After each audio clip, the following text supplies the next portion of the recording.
Hi everyone, my name is Rajesh. Today I'm going to discuss about containers and Docker Hub and Azure Container Registry, Azure Container Instance.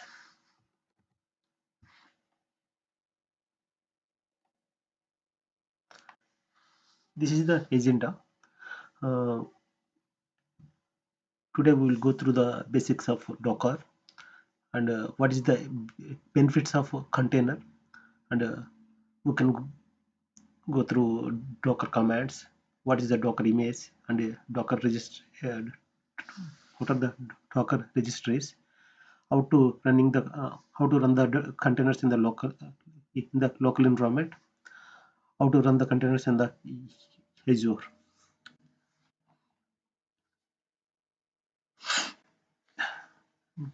Uh, Before going to discuss about containers, let us discuss about the virtualization. Um, Coming to the VMs, uh, virtual machines. In the virtual machines, fi- uh, uh, virtual machines will run on Hyper-V to create the virtualization of the physical resources and OS. Each virtual machine is having its own operating system and its own uh, physical resources, memory, CPU, and all. Uh, it won't run on the host OS.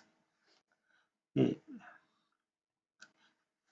the difference between the containers and virtualization,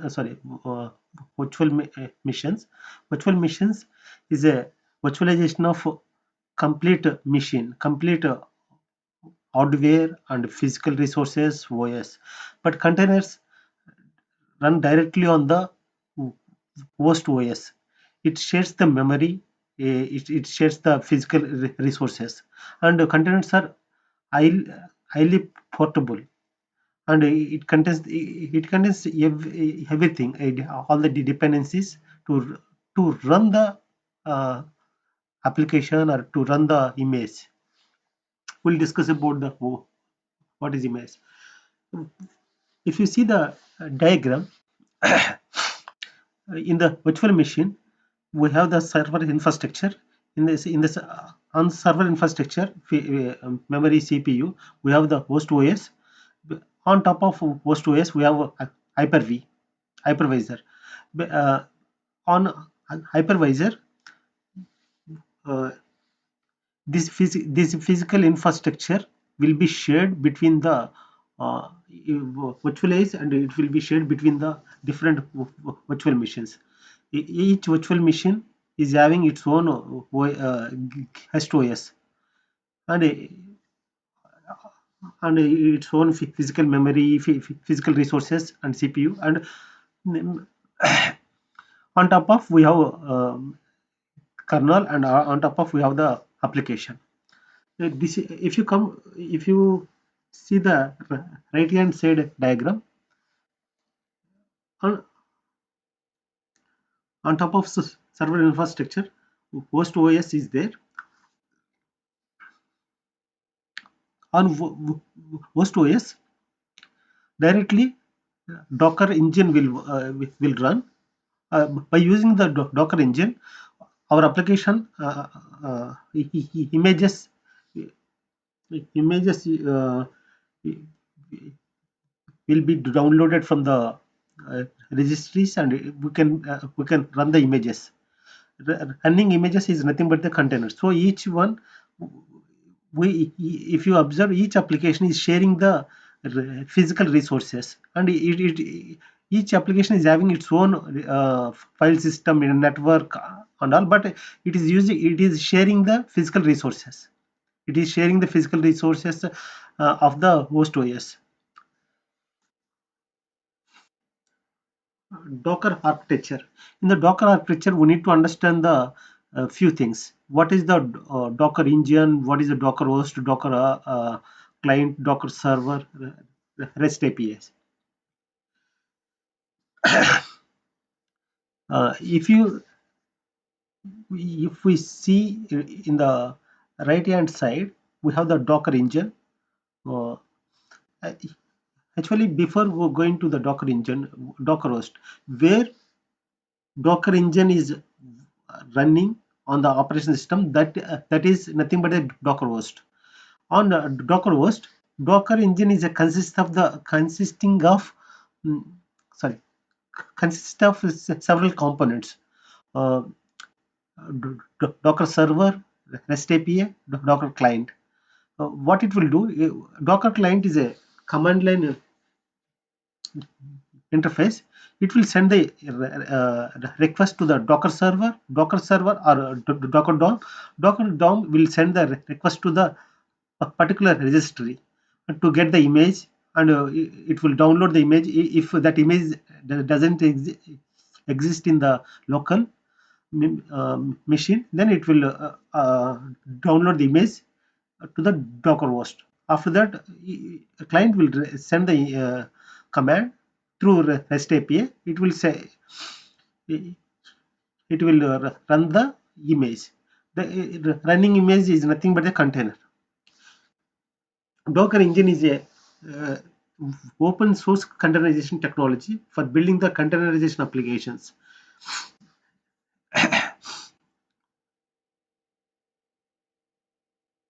Docker commands. We can see all the most of the commands during the demo. Docker version, it will show the client server version information. Docker version, if you click on the Docker version, if you show the Docker version information. Docker info display the system wide information. Yeah, Docker login to log into the Docker registry, log out Docker registry. PS, it will show the list of containers running on the Docker host. Docker pull to pull the image from the Docker registry. Docker push the image from the push the image to the registry. Uh, Docker run uh, to run the image. To run the image, so it is nothing but the container to kill the Docker kill to kill the containers.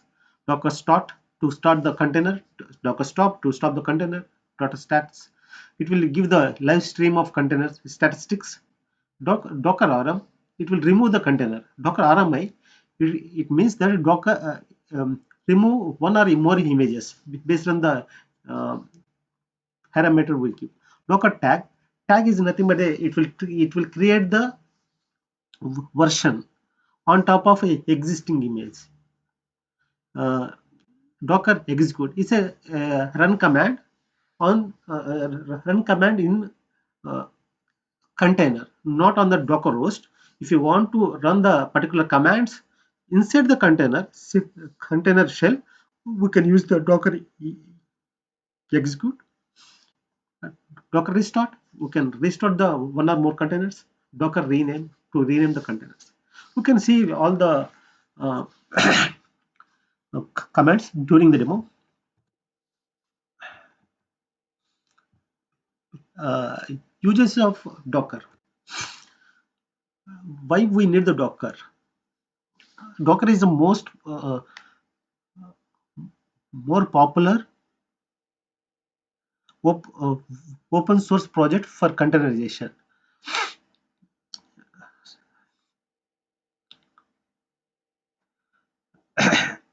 Content agnostic. It will completely encapsulate the content and its dependencies particular app or particular application. It completely can encapsulate what is there inside, uh, and it will package and ship into the distributed systems. And hardware agnostics, not only application, it will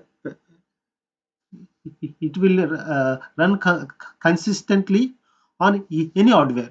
If we build the container, it will run in local machine, it will run in the uh, test environment or cloud, it will run on the production. it, it doesn't matter whether local environment is it will maintain its own network, its own file system. Content isolation, resource network content isolation avoids the dependency. It is completely isolated from the physical file system. So we don't have any dependencies on a host server, host network. So it is completely isolated. Automation, yeah, once we implement it, we can play with the start and stop, and every build, continuous integration, continuous of delivery. We can use the dockers. We can make application development very quickly. Application development happen very quickly, highly efficient. Actually, Docker uh, images, Docker containers. Initially, they implemented for Linux, implemented on Linux OS. Those are very lightweight. It is very quick to start. Within seconds, within fraction of seconds, it will start. For virtual machines and mm, virtual machines or Windows OS, it will take more time to boot up. And one more advantage, separation of duties. Developer just focus on his focus on code. Operation team focus on the infrastructure. Uh, Once it is built, developer don't care, don't need to worry about the uh, next other environments, how to deploy, how to package the application. No need to worry about the developer. No need to worry. Once it is built in local, it will build everywhere. Build, yeah, it's the same thing. If you build once, it run anywhere. So it contains every it will build with all the dependencies, all the SDK, all the dependent OS files. So it will run in local, it will run any system. So there is no difference. If it is working in my local, it is not working in a test environment or a pre-production environment or production. Those type of problems will, it will solve all the Docker will solve the all the problems. Yeah. Before going to this slide, we can switch to the demo. I will switch to my,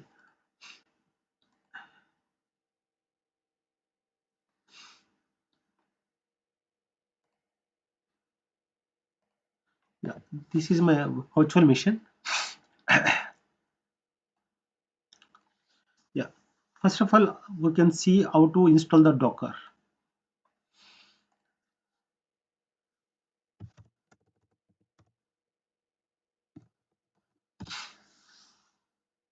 Docker is an open source project. It will create, it will provide the virtualization of the containers.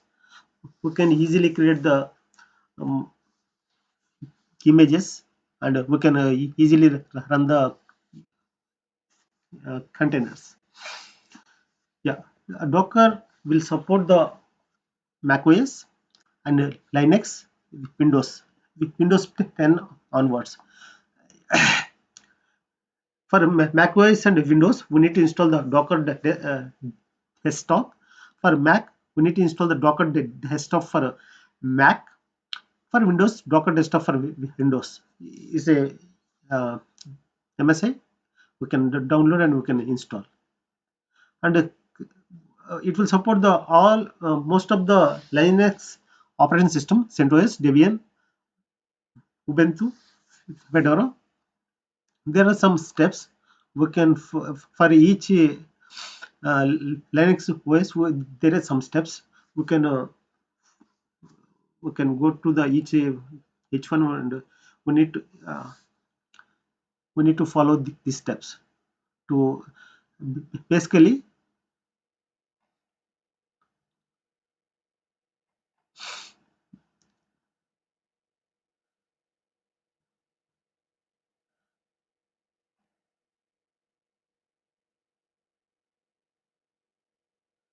we need to install the Docker Community Edition CLI command line interface, and we need to install the Docker engine. And this is I install even it is supporting uh, even if it is a Windows, it is supporting the both the if you see it will support the Windows containers and Linux containers as well. Even if it is a Windows operating system, it will support Windows containers and Linux containers. If it is a if it is not Windows 10, if it is a older version, then there is a workaround. We need to install the uh, Docker desktop for Windows. If it is a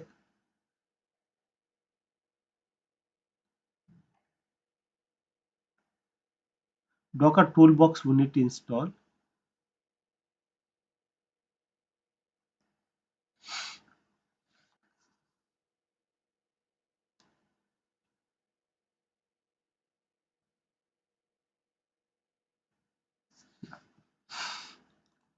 Once you install, and run Docker version. It will show the two things. One is a client Docker engine. It is Docker Community Edition. In my local machine, client Docker engine Community Edition. Version number this one. OS is Windows. Server Linux. Docker engine is Docker engine server is Linux. If I switch to Windows container, Windows, if I switch to Windows containers, then it will go to it will show the Windows. Actually, I have Linux as well, Ubuntu, but I try to install Docker on Ubuntu, but it is mm, I do. I think because of WSL files mapping system, uh, it is not allowing me to install some commands. Still, I am working on that one. If you, but client is already installed. Docker CLI and client is already installed, but it is not able to connect to the Docker server. If you see Docker version, uh, it is saying that Docker Engine Community Edition client, but there is no server. It is not showing any server. Linux is sorry, operating system is Linux. Uh, cannot connect to the Docker domain, Docker engine. Uh, in this path, a particular file is not there, or it is not running. So it means that client is there, but a server. So uh, yeah, it is not able to work in this Linux until unless it will solve. DOM is Docker DOM is up and running. We cannot communicate to the Docker server. Okay, I will switch to the Windows PowerShell using the WSL. Okay, my Docker is up and running in my machine.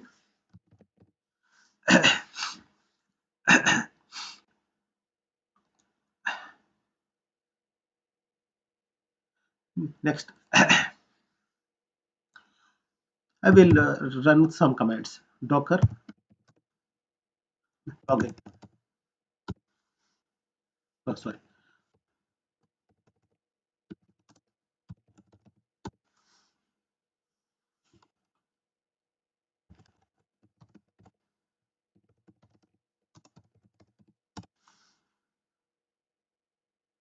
login is already succeed. I already logged in. Already succeed. My credentials are in cache. So already succeed. Okay, I will do one thing. I will show you what are the images in my system. There are a couple of images. I will delete all the images. I will pull the images again. There is a command docker rm. It will docker rm. If I give the either image name or image id first four letters, four numbers or four letters, it will work. 7744c rmi. It means that first we cannot stop. Container is unable to delete because image is running. Container is running. Yeah, it is deleted forcefully. I can do one thing. First, I will see the all the containers. There is no container. Okay. There is one more command. Yeah. What is the difference between Docker PS and Docker PA? Actually, Docker PS will show list of containers, list of running containers. Docker PS hyphen A, it will give the list of running containers and stopped containers as well. If you see, all are exited, created, but no one, none of these containers are running at this moment. I will do one thing. I will delete all the containers. I will do the cleanup. Uh, yes,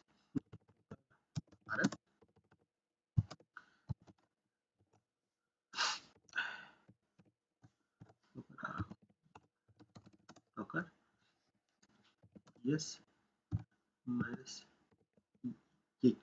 Okay, before going to that, I will show you something. Docker AQ.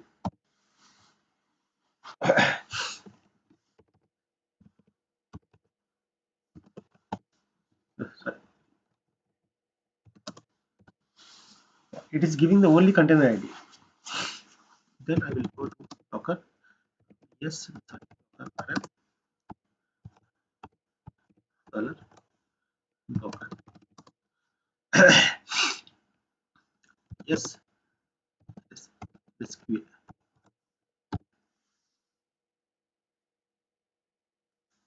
Yeah, deleted all the containers. Docker yes minus yeah, yeah, it deleted all the containers. Then I will delete all the images, all the existing images as well. Okay. Uh,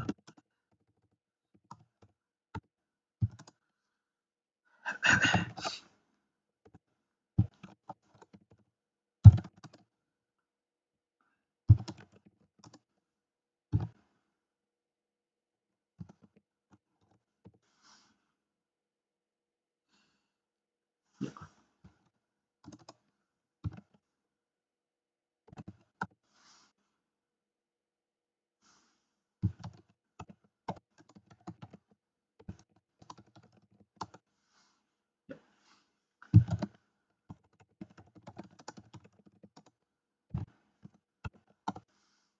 Okay, everything's clear now. Now I will get the one image. I don't in my local. No, nothing is there. Everything is cleaned up.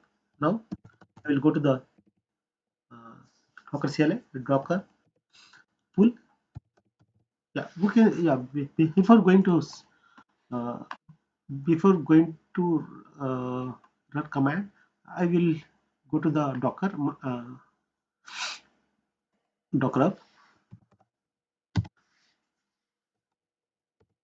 I will open in another tab.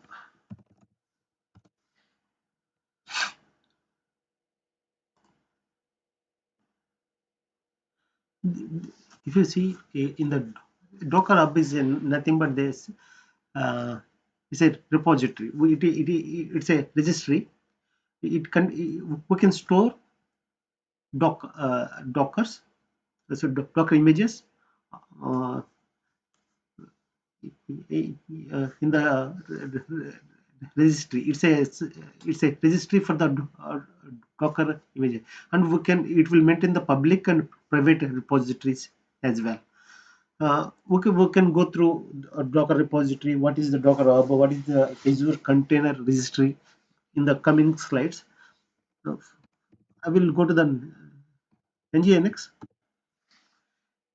This is the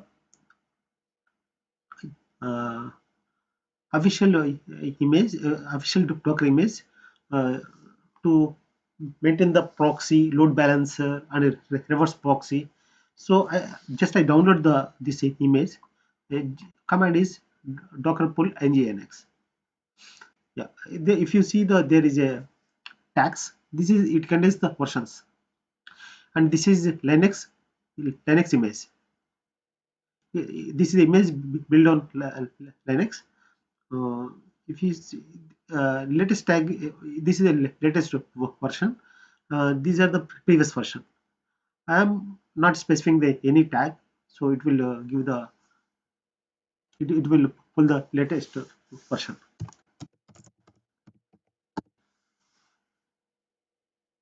By default, it will pull the latest version. If I specify any specific tag, then it will pull the specific version. Now, yes. So in my machine, nginx image is downloaded, but it took fraction of I think some seconds. So if it is a Linux image, downloading is very small. If you see 133 MB, it's a very small image. Linux images are very portable, very small. Okay, now I'm going to run uh, this image. Run uh, -d. D means detach mode. Uh, there is another mode, IT, interactive mode. D means detach mode. Sorry, detach mode. It will run in the background. I will go port.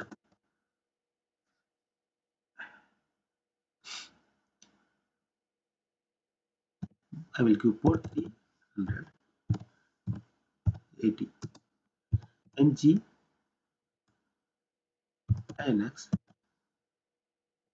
I'm not specifying the latest. Anyway, by default, unable to find the latest. Yeah, there is there is a wrong syntax.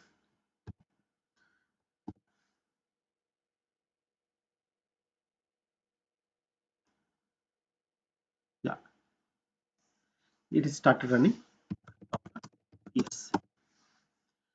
So my image is started running. Ngx is running. This is the command entry point, and if I say 7 second, 11 second ago is created, and it's it up 7 seconds, and the port is 3080. So we will discuss about what is 3000, what is 80. We can discuss before that. So this is running. Then we can go to the total 3000 localhost. So it is up and running. 3000 is some static page is there, so it's up and running. So we'll switch to the, I think it's a flow. Uh, yeah. So Docker, this is my container running image, and this is Docker host. So Docker host is nothing but where Docker engine is hosted. That is the Docker host. So in the Docker host, we have the 3000 is the here in the diagram. It is showing 4000 some. I think you can see this diagram. Here if you see, it's a 4040 mapped to the 80 80 port in the container. So it means that this 80 is the port number in the container, and this 3000 port number in the dock roast. Dock roast means in this machine. That is the reason I browse localhost 3000. So internally it will navigate to the 80 port. Okay. Now I will run the same command. Now before going to run another container, I will show you Docker exe ex, mm, next interactive, and I didn't give the any image name. Sorry, I didn't give the any container name. So by default, it create the practical mayor, some name, some static name. It gives some static name. So I will run in interactive mode. I will give this one, and I will open up bash. Yeah, it, now we are inside the container, not in this machine. We are inside the container. If we see Docker, mm, no, plus this is the Linux file system.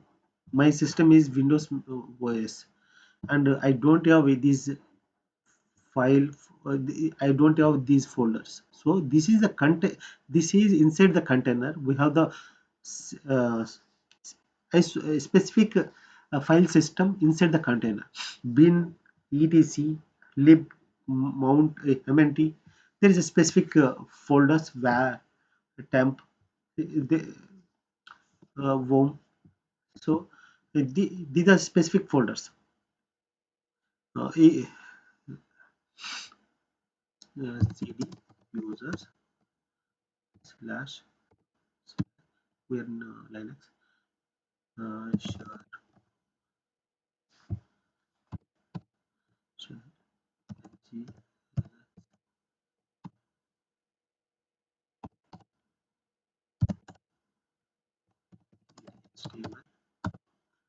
HTML,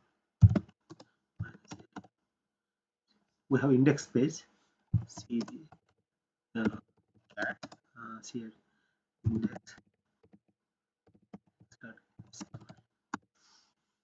This is the exact content.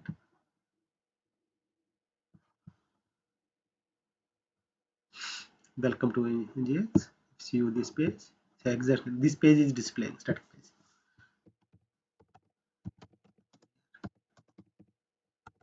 Exit. Now I'm exit from container. Docker. Yes. Sorry. Docker. Sorry.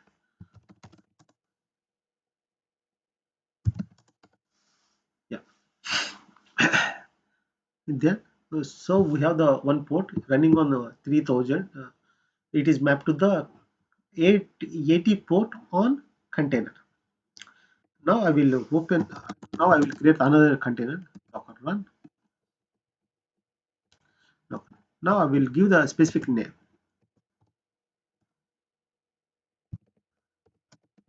Website one.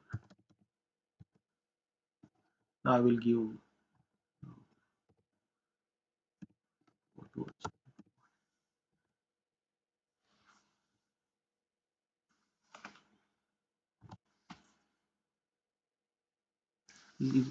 immediately started Docker ps. Now you can see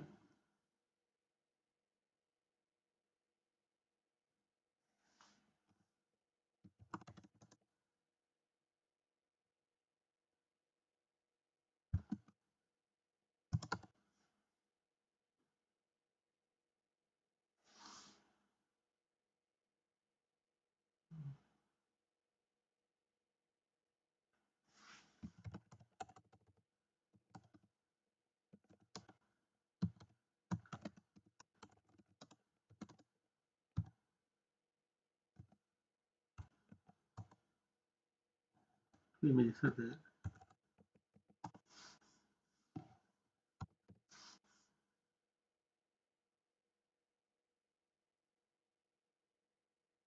Oh, oh, it was started, but it stopped. Let's run again.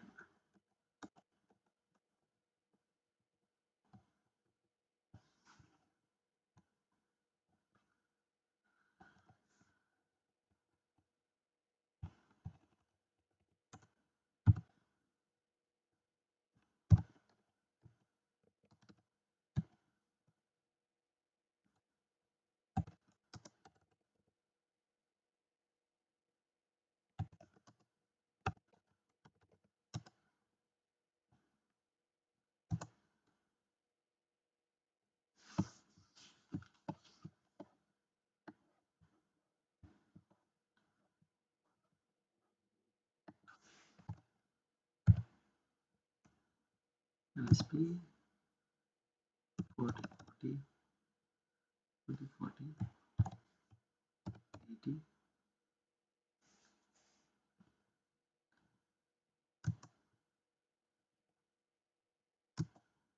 Minus D, detach mode. Minus D, um, port number. Already given. Okay, let's see.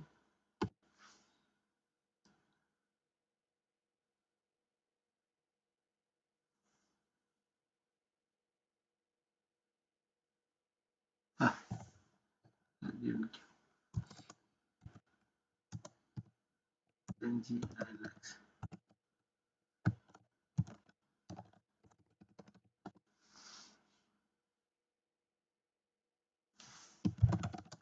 Yes.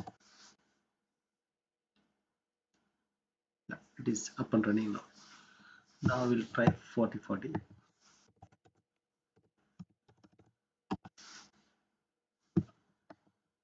Okay, so if you go to the diagram, so this one is 40, 40 is a point to container 2. In this case, this one 40, 40, 40, 40. Container 2, container 1, 3000. So in a host machine, we have the port number 3000. It points to the 80, 80 port on container 1, 80 port in container 2. This is one thing. Other thing, we can map two port numbers on same container.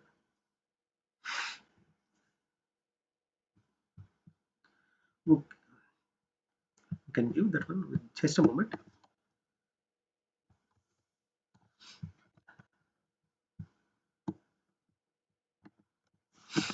You can switch to.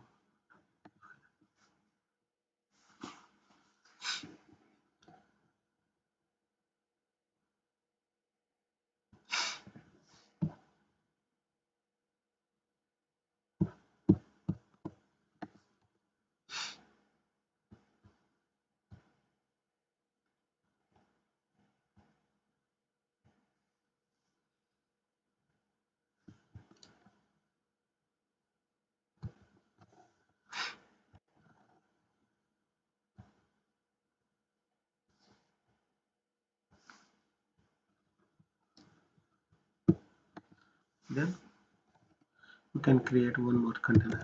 Our name website 3, website 3 port number.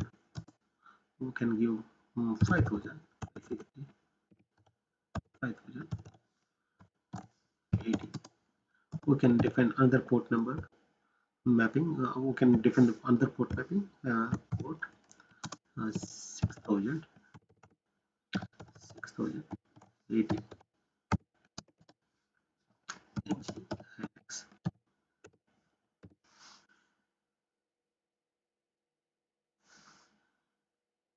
Oh, prefer configuration entry point. Ready for startup. Okay. Did you observe what is the difference between the above command I didn't mention the detach. So it is running and it is not allowing me to run any other command. By default it is considered interactive mode. So I need to wait for some time. It is not allowing me to type anything. Then okay, I will go. I will switch another. I will create another terminal. Now local is this is 3000 and 5000 started. Then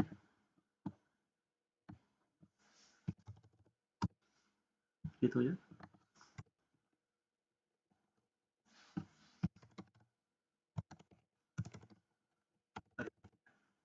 So it means that we run the one container on two ports. If you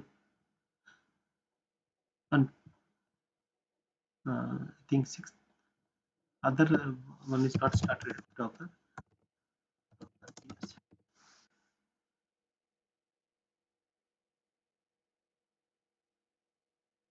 Docker yes. Minus a.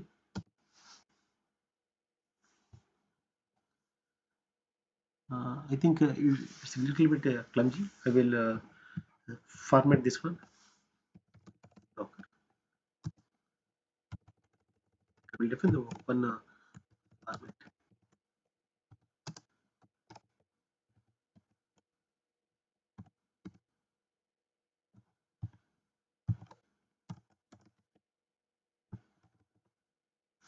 I have some format.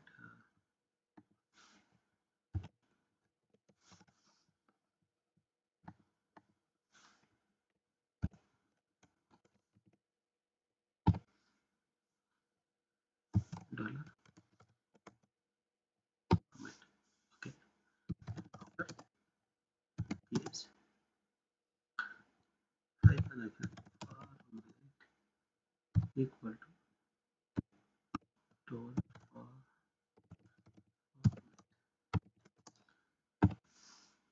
yeah. It's much better compared to previous one. Okay. It is giving the three containers. When I see oh, I will maximize.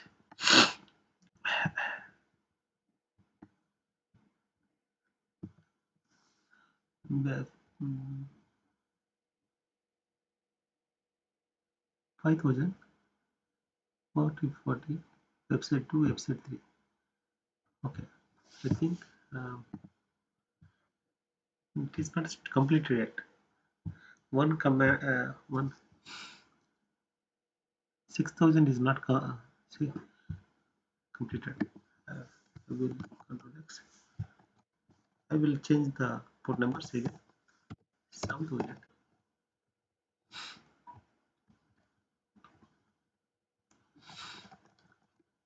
8000 minus D. Respond container website 3 already there. Okay.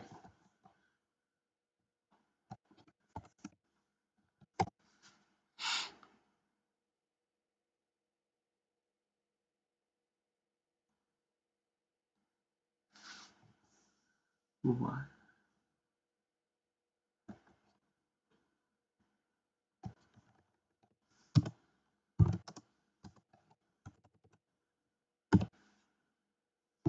Already created. Okay. Fine.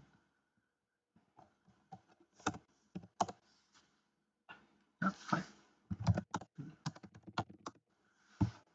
I run this command. Okay.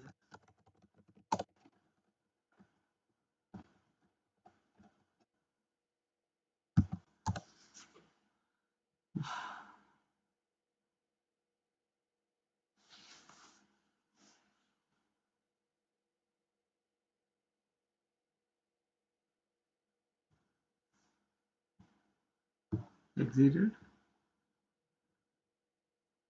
Yeah. You see, website 3 is running on same container, running on multiple ports. Coming to this one, it is running same container running on it's running on the same 80 port inside the container, but it is mapped to the two different ports on host. Okay, then we can switch to the volume. uh, yeah, basically containers are defined to run the applications, not for the to maintain the data. But then how to but container lifetime is uh, container has its own file system, its own it own network, its own IP number. So if once container is disposed, data inside the container will be lost, will be disposed. So how to maintain the state? Suppose if you whenever application is running, we need the data. Once a container is disposed, we lose the data. So it's not good. So how to maintain the container? So there is a concept of volume mounting. So we can switch to the uh, agitation. Volume mounting. Each container is its own isolated file system. Whenever we dispose the container data, sorry, whenever we dispose the container, data inside the container will be lost. So what is the, how to solve this problem? We can volume mount. We can mount the volume. We can mount the files. We can mount bit. We can mount the files uh, uh, uh, from Docker host or one container to other container. So it's a sharing the external file system to the container. Suppose we have the one file inside the container. We have the one file inside the container. Once container is disposed, this file will be deleted. This file system will not be exist. uh, Suppose we can map the file system. Suppose we can map this local file system to the host file system. This file map to the user share ngx html. So in that case, it won't be even container is disposed. This file will be there on host. So data will be the this is other scenario. Uh, we have the two containers. One container is running on 80 port, or one other container is running on the 40 port. We can share the data between the containers. We can map. We can mount the one container volume to the other container volume. We can switch to the yeah. Okay.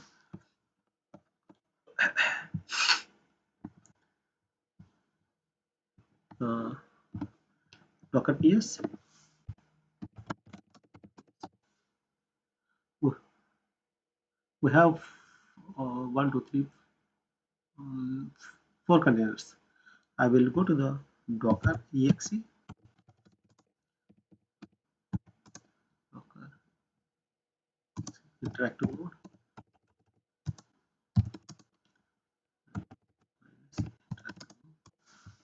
website, website, my file, interactive mode, interactive shell.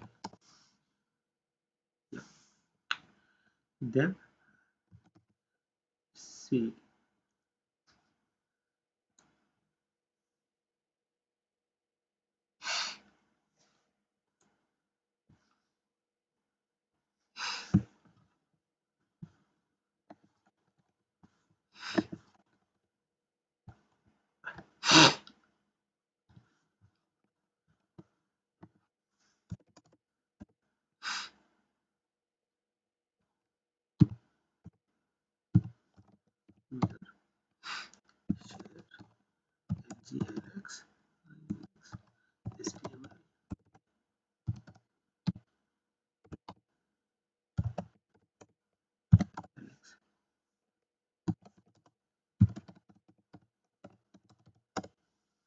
This is the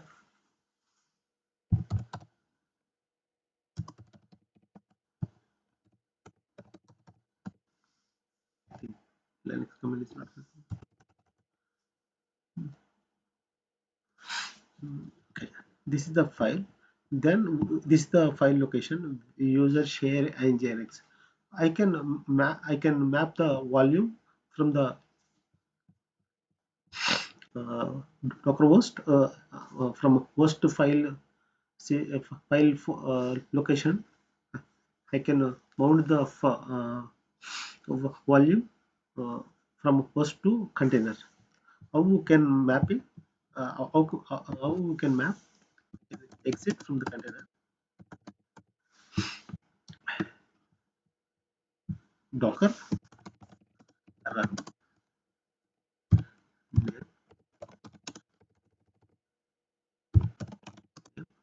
website website 6 7 uh,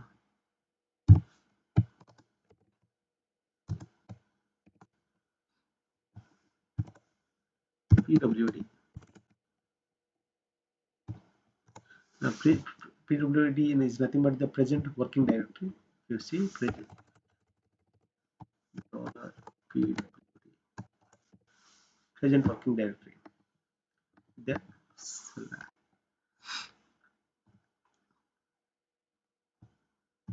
I'm mapping current directory. User share nginx html read only.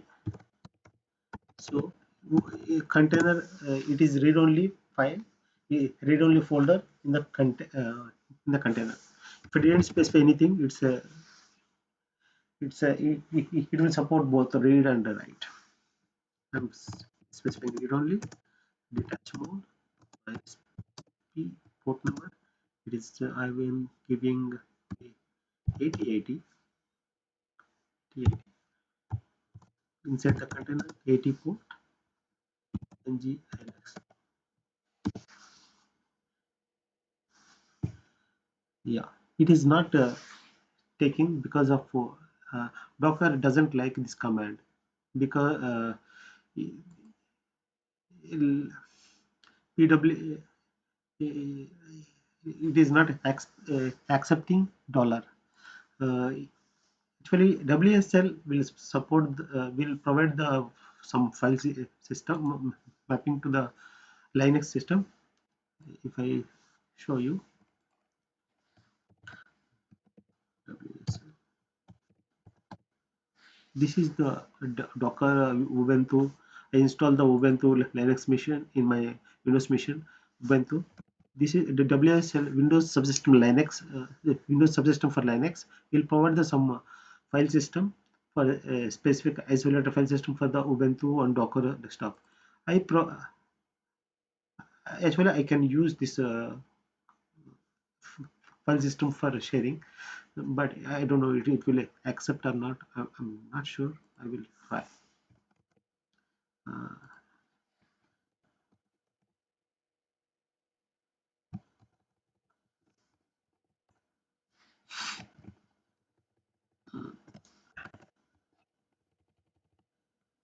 WSL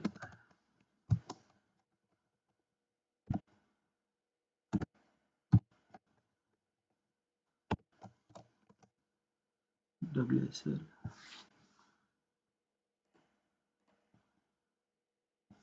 Docker desktop version pack data community volumes no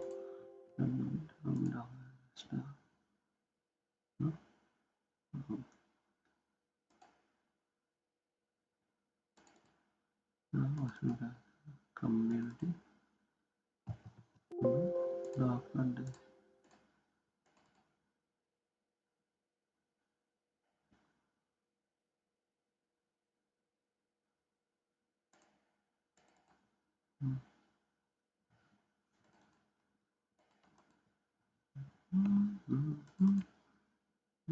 yeah volumes. I don't I will use this one.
I'm not sure. Generally, it should work. Let's see.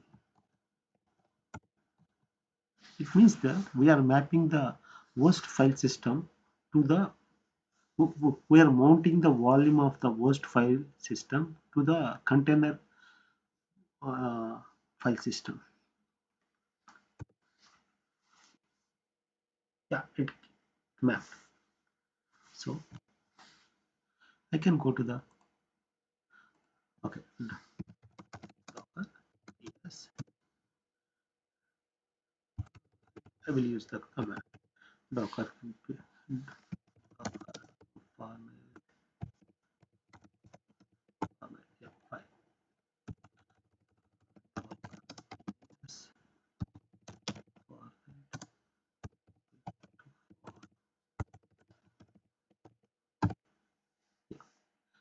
7. If you see, this is the running on this one. Okay, this is running on 808. Yeah, then we can go to the 808.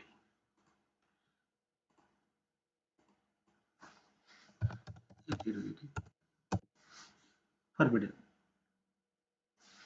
So it is not able to access. I is forbidden. Actually, it mapped to the this one, but some due to the I don't know. Actually, this is the way to map, but due to the some access, it is not able to read the data in GNX.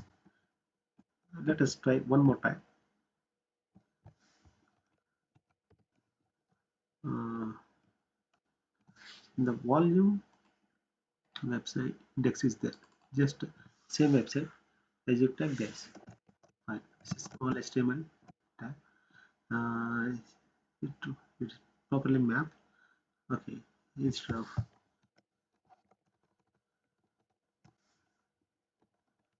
8090.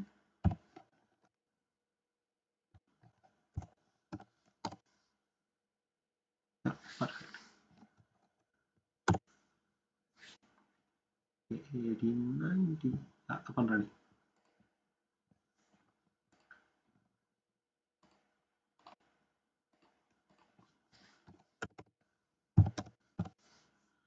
It's not able to access, but at least we can go to the inside. What is there in container? And see website 8. Yeah, cd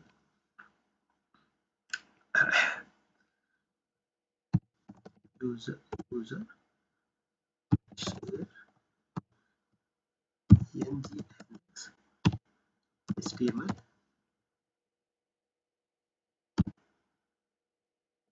uh, let's, yeah.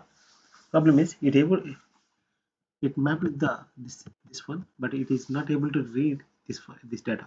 So this folder is uh, it mapped, but it is not able to read. Uh, Let us return here.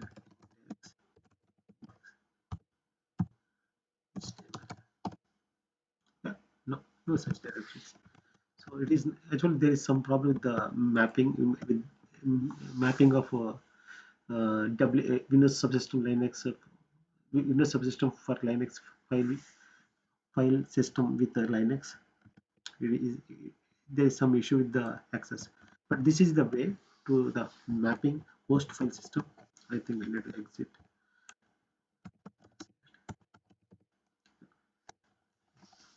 This is the way to map. Suppose there is other way. We need to map from one container to other container. How we can map?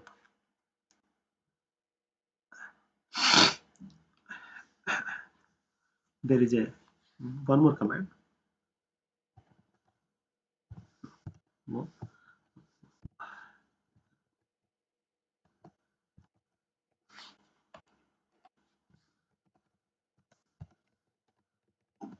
I will open. I will locate one more container. Set name instead of uh, host file mount. Okay. No, I understood. What what is wrong?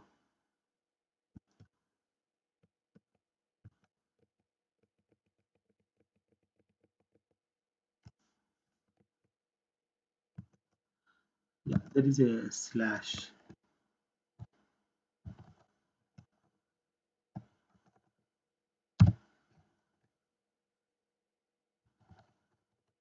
8060. We'll open another one. Yeah, perfect. 8060. 8060. No, it's the same thing, right? Version pack data, community, Docker, volumes, website.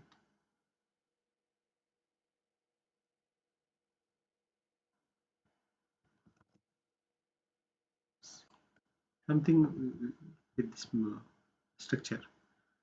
I need to, but this is the way to map. In the Linux system, it will work. There is some syntax issue or some mapping issue with WSF file mounting with Linux system, container Linux system. Suppose Docker, there is there is a mapping. There is a mapping between the one container to other container. Docker run name webs website set volume. It's not volume. Okay, no, I think website close. Website. And there is a command. Before going to this command, doc run l. If you see, there is a command volume from volume driver, where it means that mount volume from the specific container. We are mapping from one container to, we are mounting the volume from one container to other container.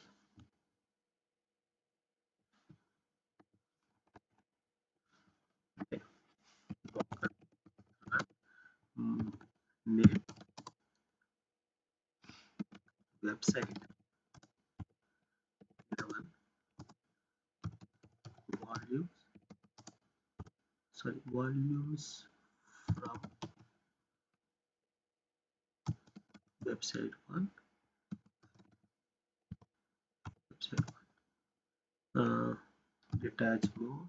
I can combine the detach and port. Detach for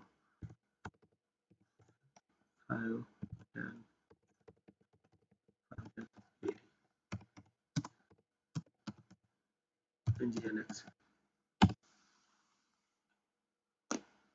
Access full access denied. Repository Docker login denied.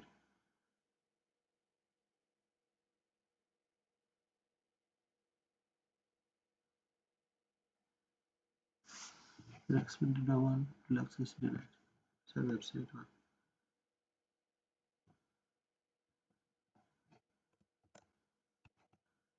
Docker. Yeah, it should work.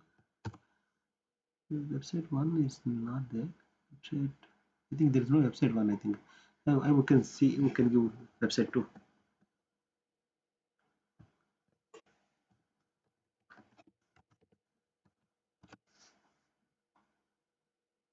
Able to find the image.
Okay, I think there is an issue with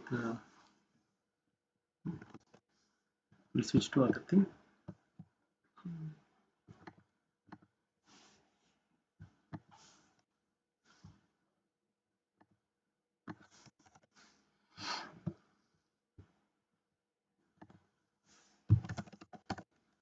Okay, everything. Docker, PS, Docker, PS, minus EQ.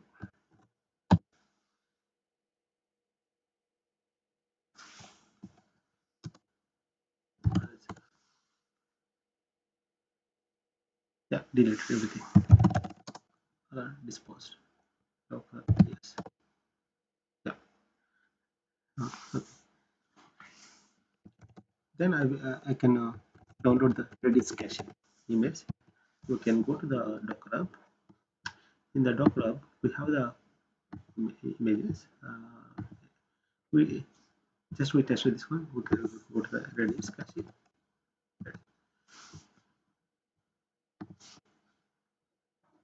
This is also built on a Linux system where we can pull this Docker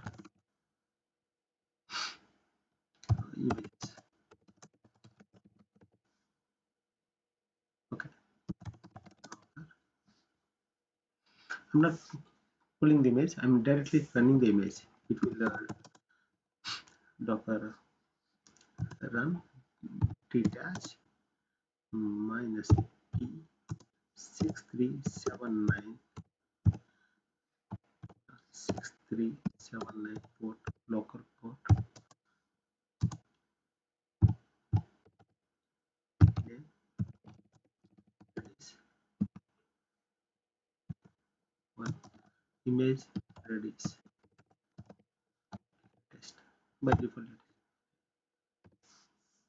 So local there is no image. It is pulling the image from the uh, Docker up to the local. Then it's completed. Then it's started.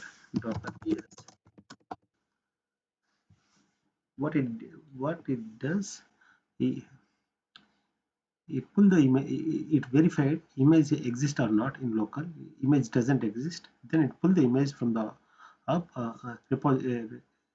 registry Docker up. Then immediately run the image. Okay. Now Docker logs.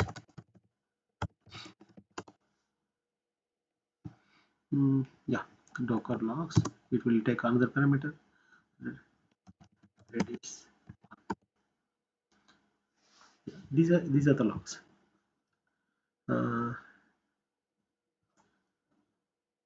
Okay.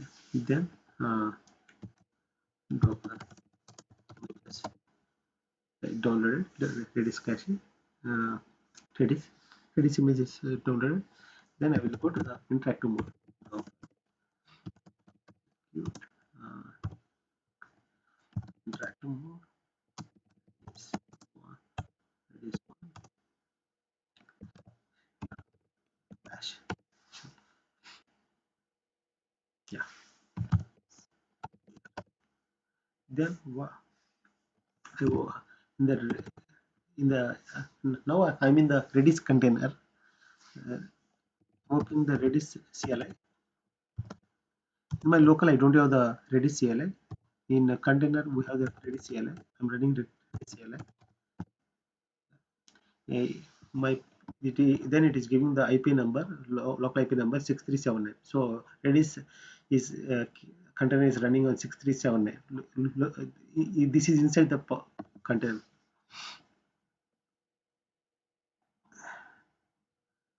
Yes. No, inside the container. Set.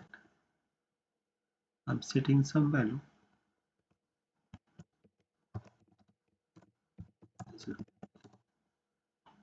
Value. Okay.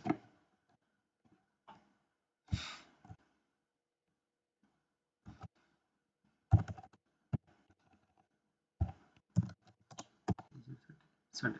Okay. I'm increasing some counters.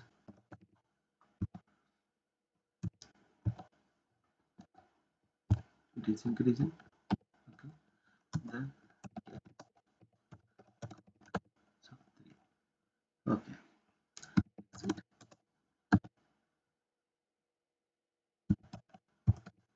Exit.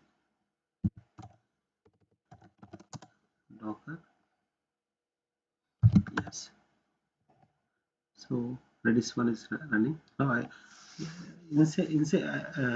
run the Docker Redis container. Then inside the container I added some values.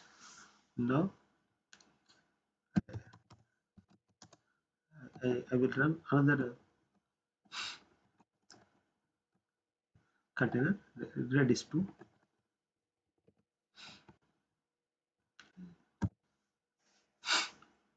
Now it is very fast. I think port is already allocated. Oh, local port is already allocated. 637 63.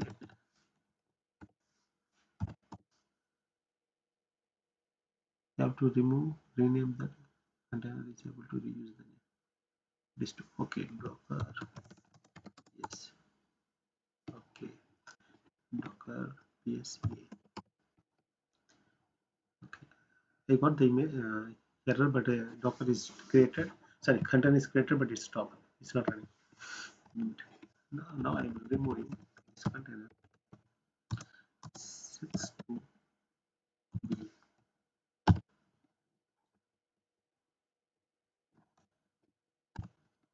Only one image. Okay, fine, perfect. Go to this one. Red page 9. Okay, that started. Docker. Yes. Two images are start. Two containers are running. Docker PS. Docker P. Docker. Docker. Yes. Interactive. Redis to Redis CLI. This is running on 6379 inside portal. Okay, fine. Then get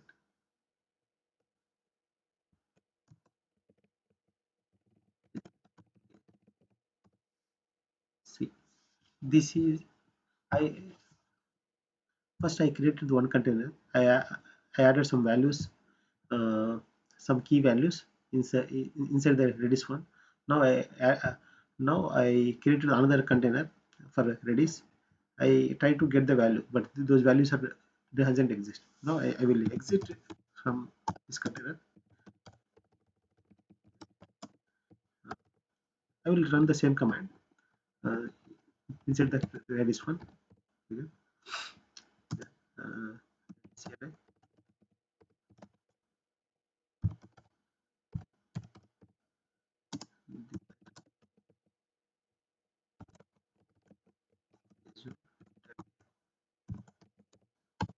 Yeah. So my data is still persisted uh, in Redis 1 container, but Redis 2 container, my data is not, it is not shared. So uh, it is isolated. This data inside the Redis 1 is isolated. So in this, suppose if you want to share the data between these two containers, uh, two containers, then volume, I need to mount the volume. How I showed in the previous example, I need to mount the volume between the uh, these two containers, then it will work.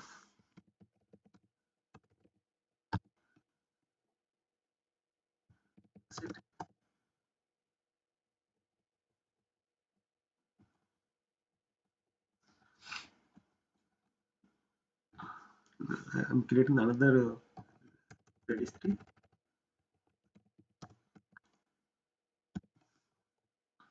Volume from Redis 1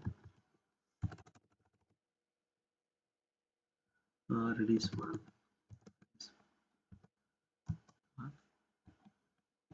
and this is running 6379. This is running on 6379, and my local port 636289, and image is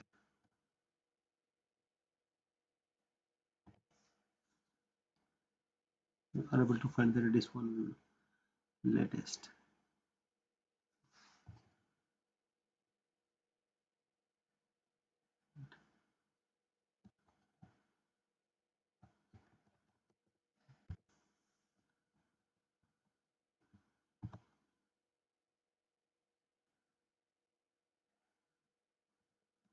Docker.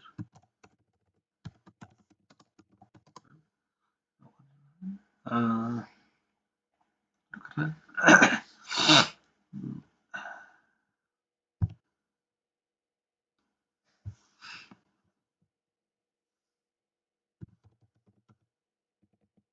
volumes.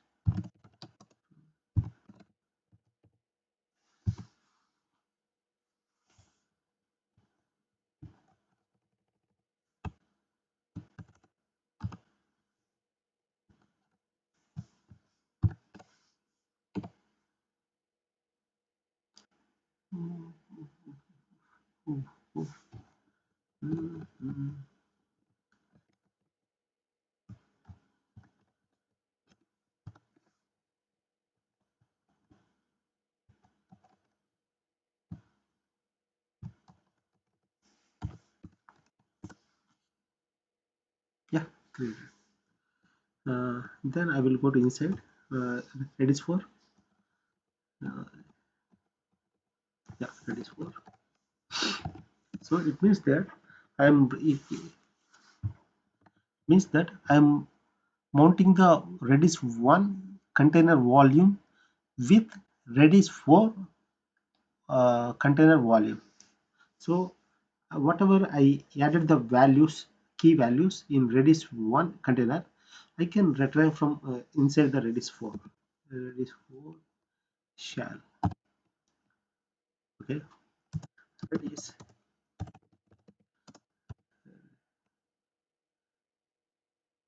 CLI. Cat Azure tag.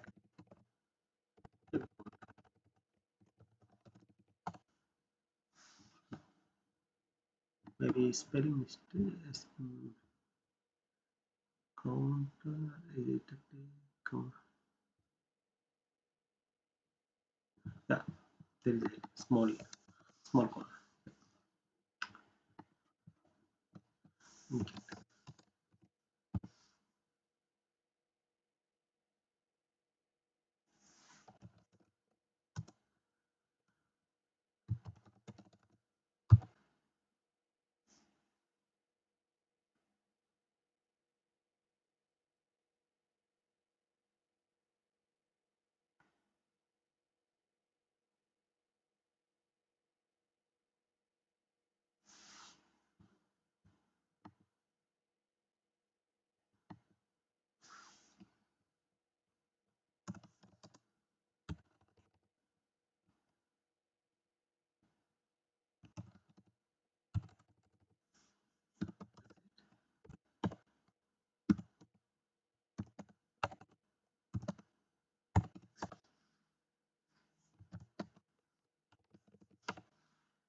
This,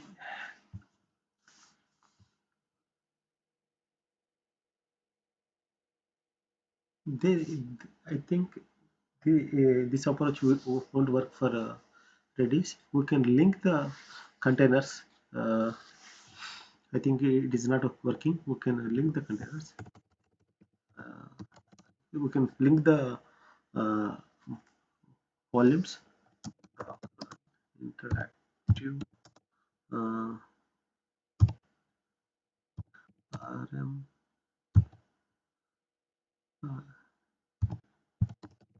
link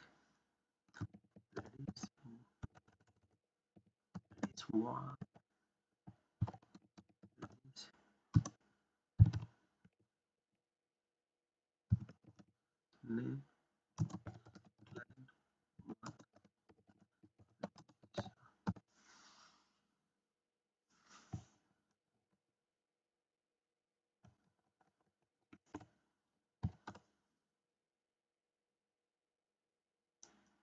mm,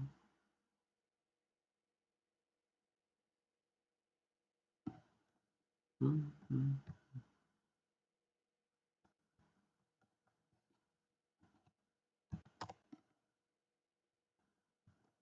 mm, mm, yeah, this is wrong.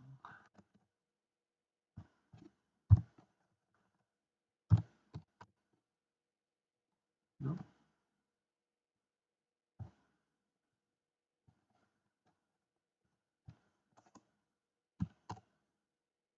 yeah, this is working. Yeah, no, no. Redis CLI.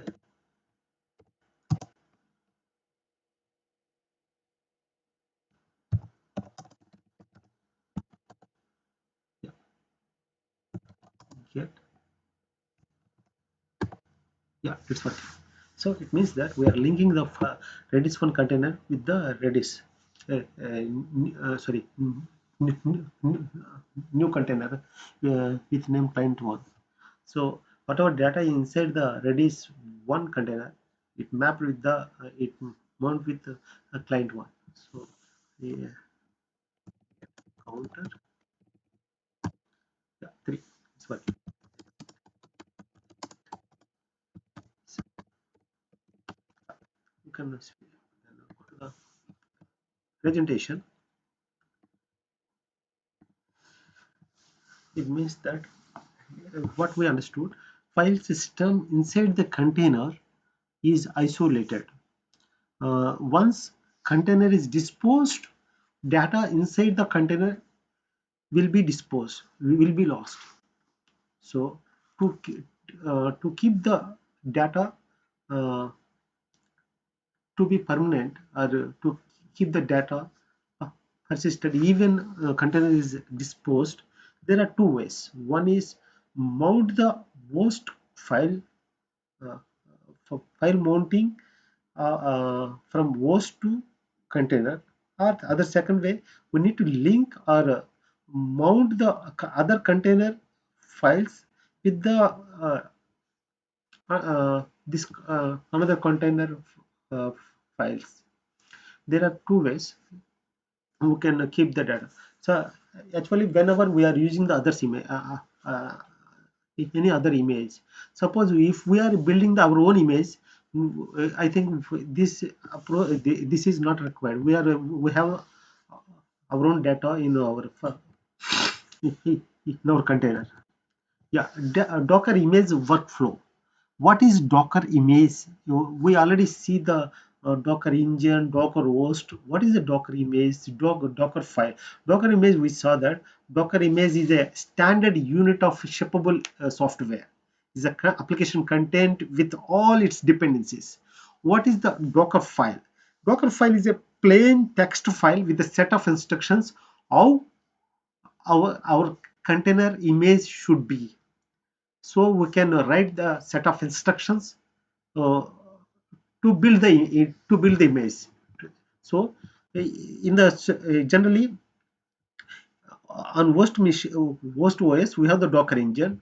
Docker will pull the Docker file.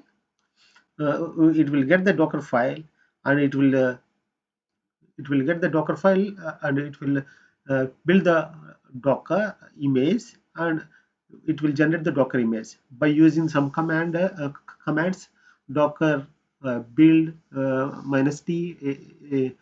We are adding the image version. Then we need to keep in the central location. That is the Docker registry. We need to store in the distributed location. We need to store in the central location. That is a Docker registry, Docker image registry, container registry. Uh, in most popular image Docker registry is Docker Hub. Uh, Docker contain here, if you see, these are the Docker containers. The other systems or from other machine to other desktop or laptop, we can pull the image from the Docker Hub or any Docker registry, and we can run the images. What is the container? What is the image? Image is a shippable unit of software with all the dependencies. It's a package. uh, Docker container. What is Docker container? Docker container is a running instance of image. See, and it will run quickly.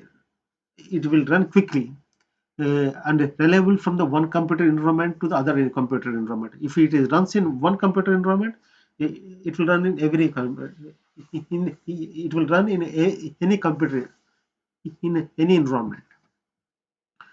Uh, we can go to the Docker file next. Yeah. What is the, now we are going to build the Docker file. What is the Docker file?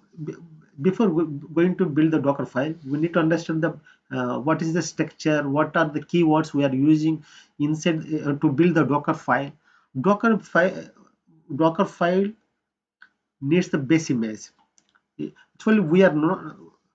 If you are, we are building the scratch image. If we are building the image from, if we are building the image from the scratch, there is no need to use the base image. If you are building the image on top of particular image, it we need the base image. So image is derived in the block, derived from the another image that is called the base image to build the custom image. Tag tag is nothing but the creating the version to the image. Single stage Docker file. Suppose we are building the application. Sorry, we are packaging the application. First of all, we need to build the application by using the SDK. Then we can run the application. Then we can ship.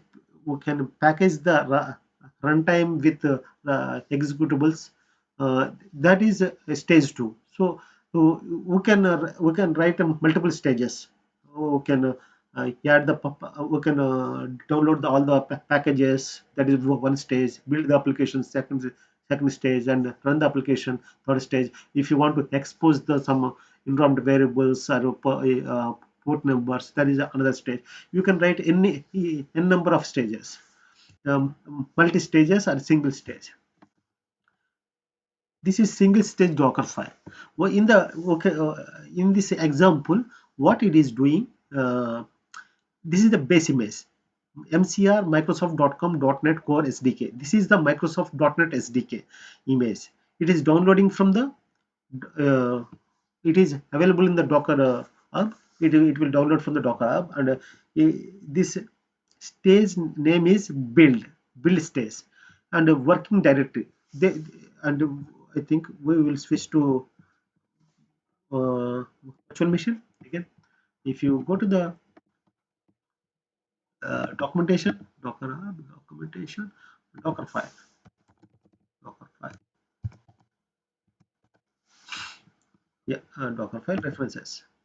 If you see the Docker Docker build dot means in the dot refers to the current directory.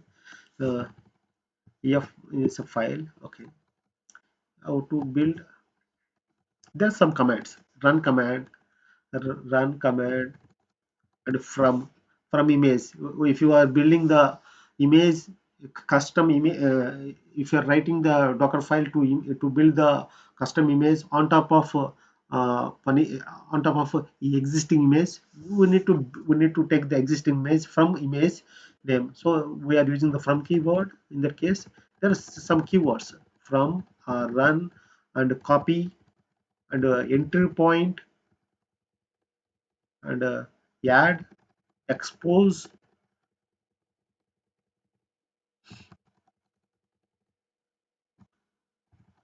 There are some labels. We can add the labels, and expose to a, yeah, expose keyword is used to uh, export the port number, to define the port numbers. Environment variables env, add some file system we are adding files, copy files from one folder to other folder, or copy from the source entry point. This is the entry point. It will take the two parameters. Mainly it will take the command and n number of parameters.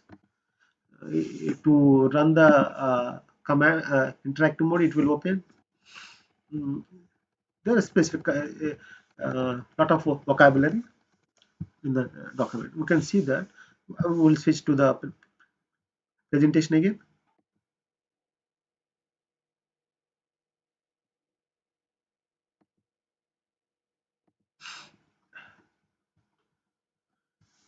Yeah. Uh, so in this example, what it is doing, it is taking the image of SDK, and this stage is named as build, and working directory, it is defined the working directory source. This directory is this folder is this is the working directory, and it is copying the files, it is copying the web app 1 cs pros to this location, and run dot not run, it is run command, it is using the one command, it is using this command to to build to restore the packages.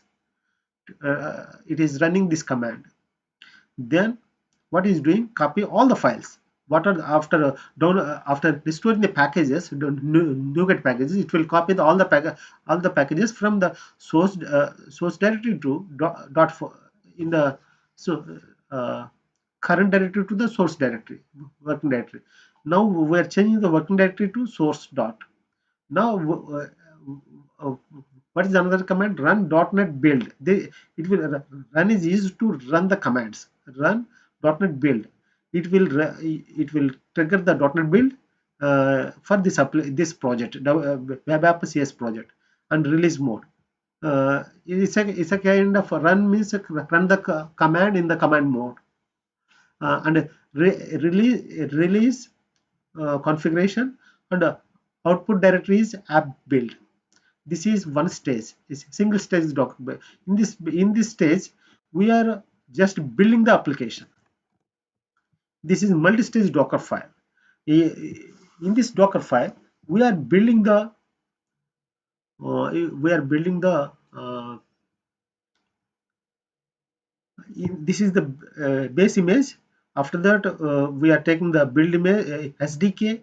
This is the build stage, and this is the publish stage.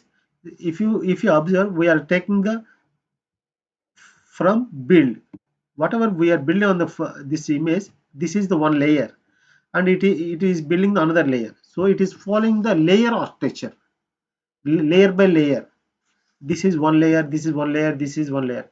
If you see the output of this Docker file, we can see that step 1, step 2, step 3, step 4. After that, entry point, last point. So it is looking for the, it will open the command, either if it is a Windows image, it will open the command, and it will run the .NET with this parameter. If it is a shell, if it is a Linux image, it will open the shell, and it will run this command with this parameter. Okay. This is the time to switch the uh, sorry, this is a time for demo. Now we can create the Docker file. The, we can create the Docker file in the Visual Studio and VS Code, or we can open the normal text file and we can create the Docker. There is a feature in the Visual Studio. I will Docker support feature. I will create the new project.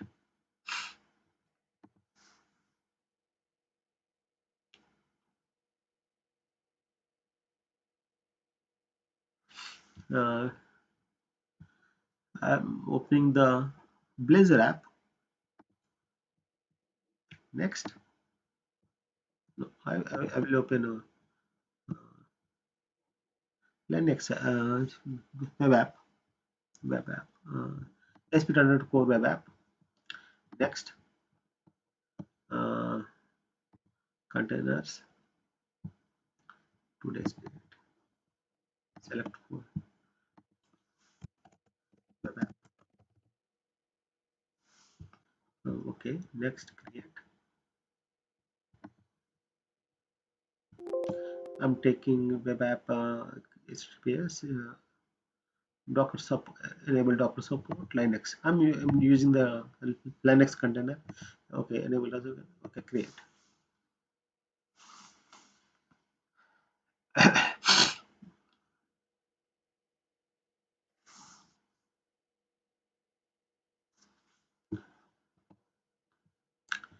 I requested a Docker support, so it will create the Docker file. Each application. Suppose if I didn't requested at the time of creation of project, I can add the Docker. I can add Docker support. Add Docker support. Then it will create the Docker. Docker is directing the sharing the Windows files into the WS container, which platform poorly. Okay, actually, what it is saying that mine is my Docker is my Docker engine is running on Linux containers. So, but this is this is Linux. This is a .NET Core web application. Uh, it is sharing some files from WSL file system to the Linux. So that is a Windows file system. That is a reason there is a notification. It is using the Windows files to mount to the Linux file system. There is a there is chances of pure poor performance. Okay, then we can run the doc application. If you see a Docker file, there is exact same thing. This is the one stage.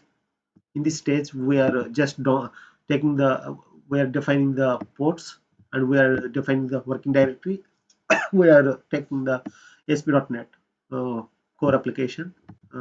Then in next stage we are taking the second image SDK as this stage name is build, and working directory as source, and copying the image this project to this directory, and running the this command, and after that restoring the packages and building the application, copying the output to the build directory, and publishing all the by using the uh, output. I think we are taking the output from the build stage, uh, and we are implementing the one more layer, .NET I think publish layer. Then this is the final layer. Final layer we are running the application, just calling the .NET web app.dll. This is the image. Just I'm running. If you see, there is a nice tool in Visual Studio. There is a container tools. This is it. Okay. So yes, it is creating the certificate. Then it is creating the ports. Yeah. So my if you see that all the containers, as I created these many containers, other containers, Redis 1, Redis 2, Redis 3, Redis 4, from command prompt, and this new container. So what it does, whenever I click on the run command, it build the application. It ran the application. It ran the application from the Docker file. Docker file. Even we don't have the SDK. We don't have the SDK or .NET SDK. What it is doing, it will download the all the images from the Docker app, and it is building the output. You can see the output. uh, Container.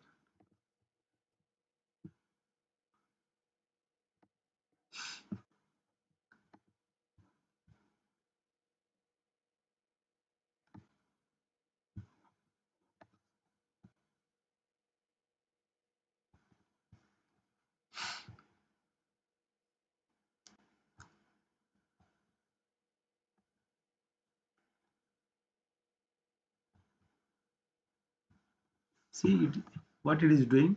This is stage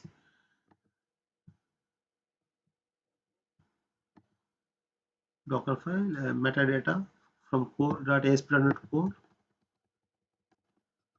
then working directory, the, then exporting the image layers. It is implementing the image layer by layer. Okay, then uh, this is one thing. Okay, then we can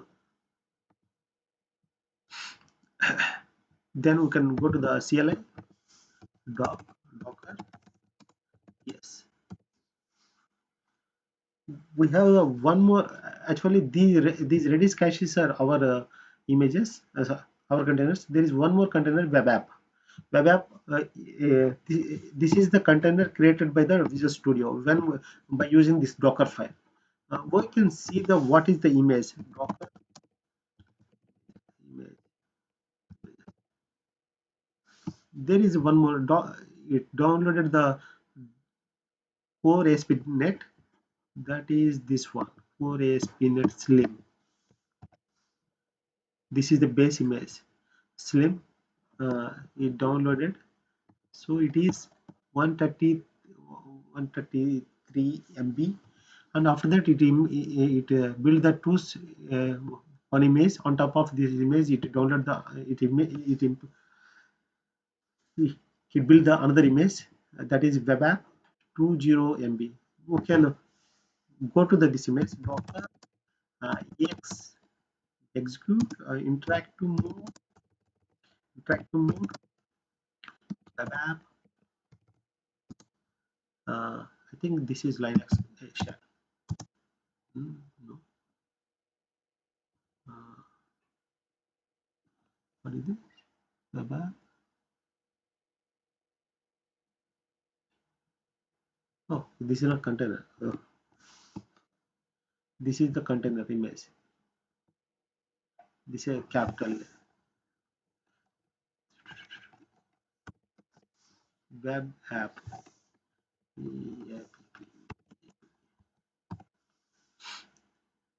Yeah, yes.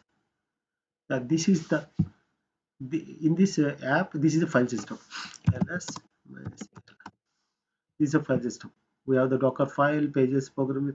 It's a web app solution. It copies the entire solution, and so we have the binary bin folder, obj folder, and www root Docker file. And okay,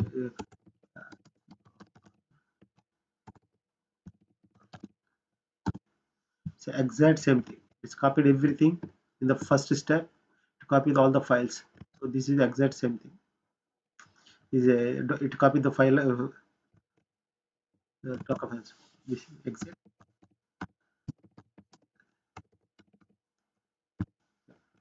So now we build the one image for one Linux image by using the Docker file. Now we can create the another image from the studio by using the we can build the yeah, another image, that is a Windows container. Uh, I will open the another project. New Visual Studio 2019. Create new project. Click new project. Blazor application. Next. So build application is running on 32768. This one 32768. To open the port and it will.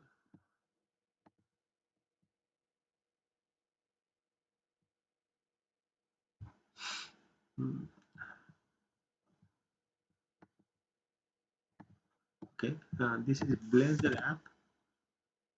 Okay, then it's okay. That directory is fine. Create. Now I'm creating. I'm not enabling the Docker support. I will enable later. Uh, I'm creating the Docker app.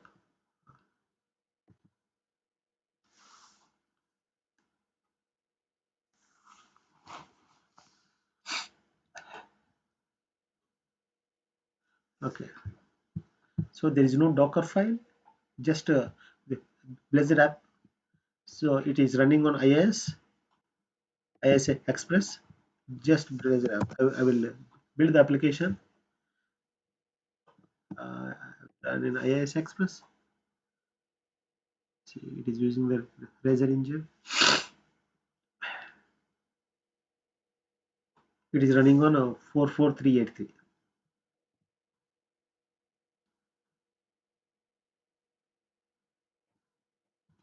Uh, okay, this is the Blazor app running on 44383. Okay, then I will stop it. Application is stopped. Okay, now I will go to the browser. Previous application, I think this is stopped. No, there is no communication. It is stopped. No, stop. I think this is still running. This is also stopped. Okay, why it is stopped? Docker.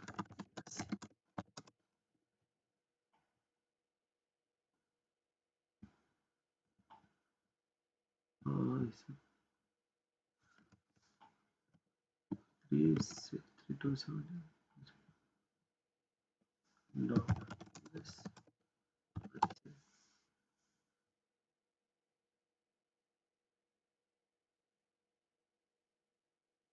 Okay, this is running, but it's not listening. I think. Okay.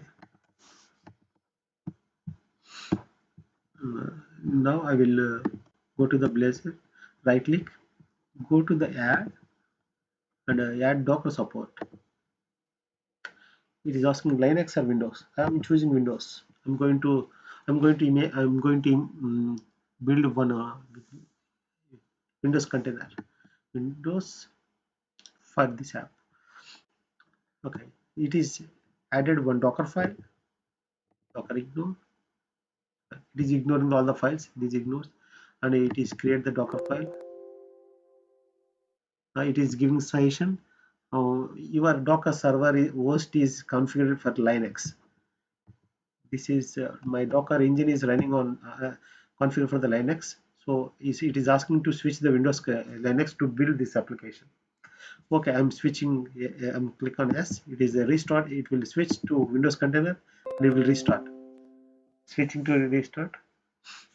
Then it is doing something. It is pulling the all the base images. It is pulling the all the required images from the Docker app, and it is creating the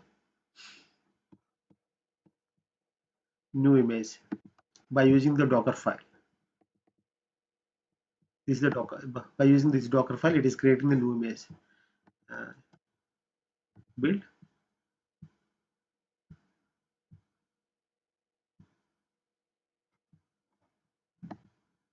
Go to the container tools. Okay. Not all required Docker images are ready. Okay.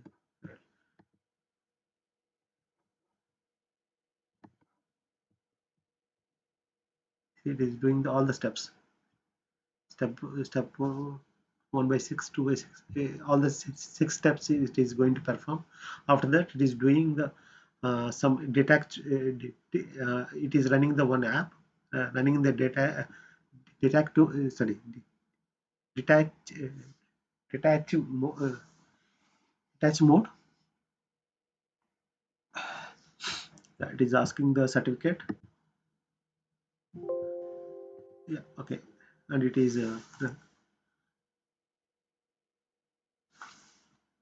building the application. So my one more container is started. That is a Blazor app. So, okay. It is using these many environment variables. This is running on the port 52272. I will switch to Docker PS.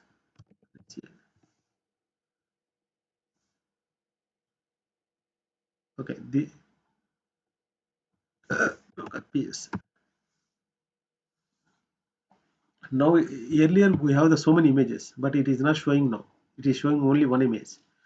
sorry, it is showing only one container, only few containers. This first one is stopped, second one is not stopped, but it is showing only two images, two containers. Why it is not showing?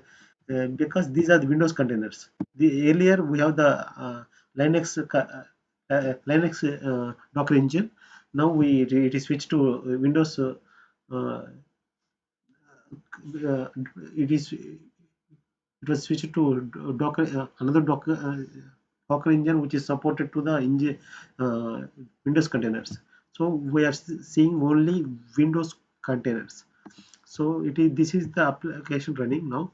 So if I see this is the web app, okay, running fine, then I will stop the Docker. Uh, Stop. I'm giving the first few numbers, 08 C7. No such container. Yeah, this is wrong.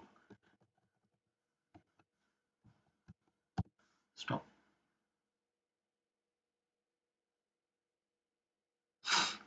Yeah, stop.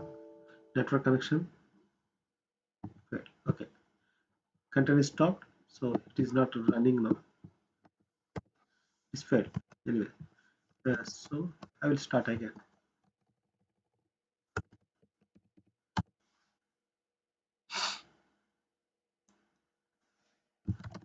Yes, it should work. It should work.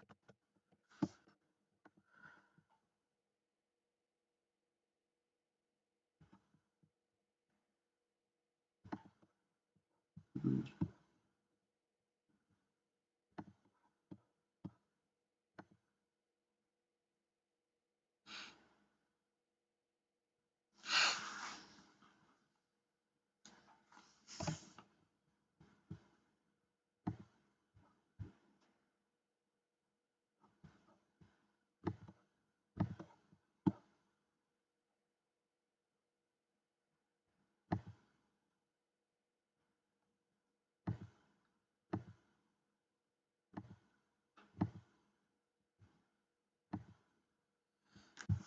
Okay.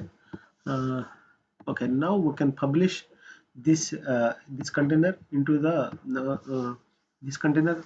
We can host to the container registry.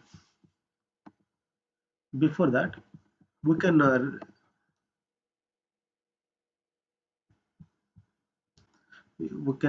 host the we can host. Okay, we can. I'm going to switch to Linux container. Switch to Linux container. Switch. Don't give. Okay, it's very fast. Okay.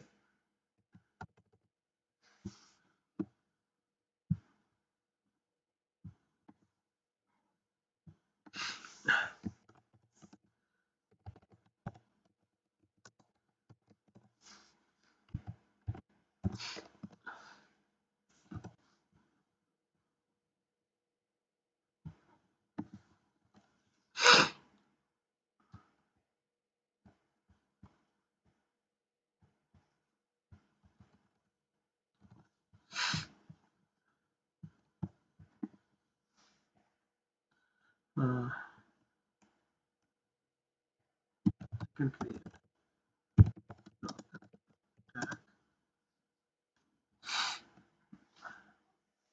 Sorry, no, images.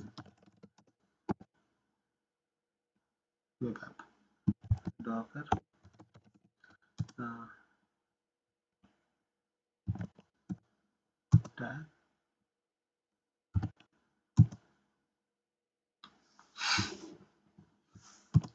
Let's Docker.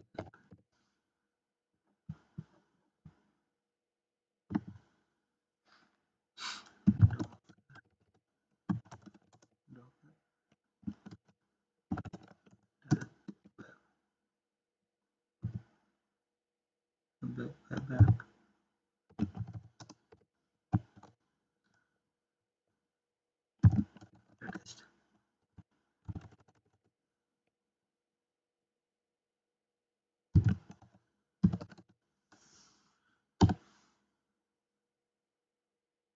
Oh, okay. I think I added a I need to give base name, source base.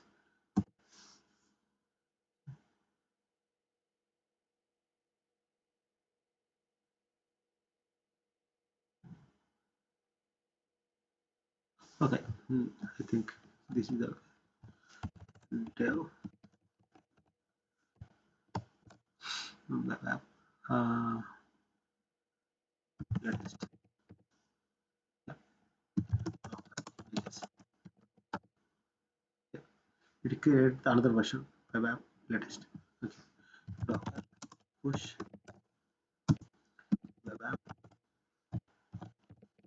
latest.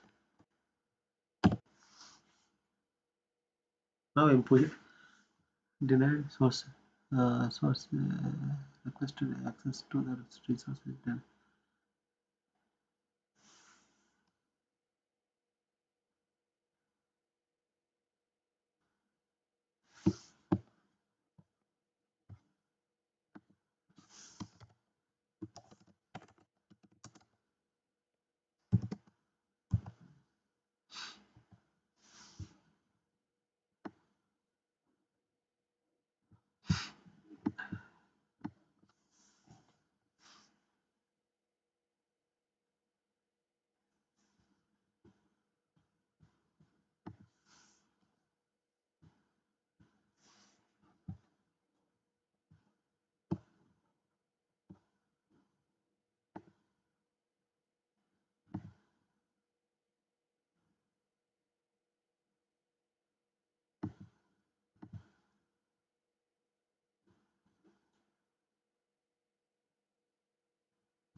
I think it should work. Why it is not working? Yeah.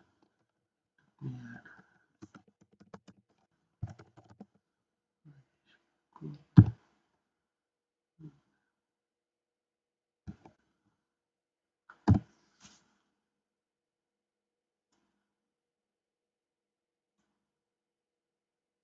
Oh, okay.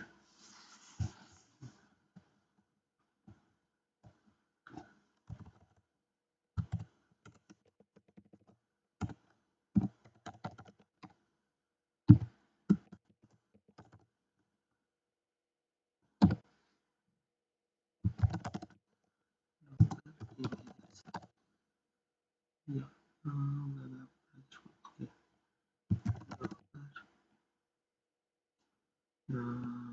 Push.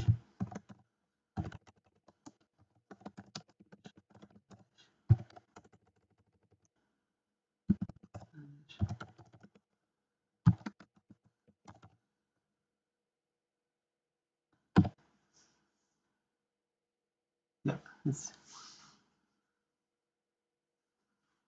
pushing all the one time.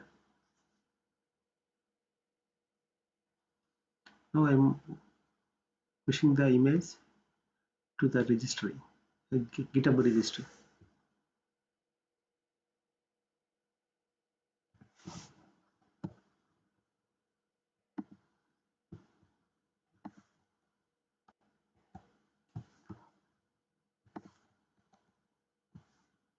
Yep.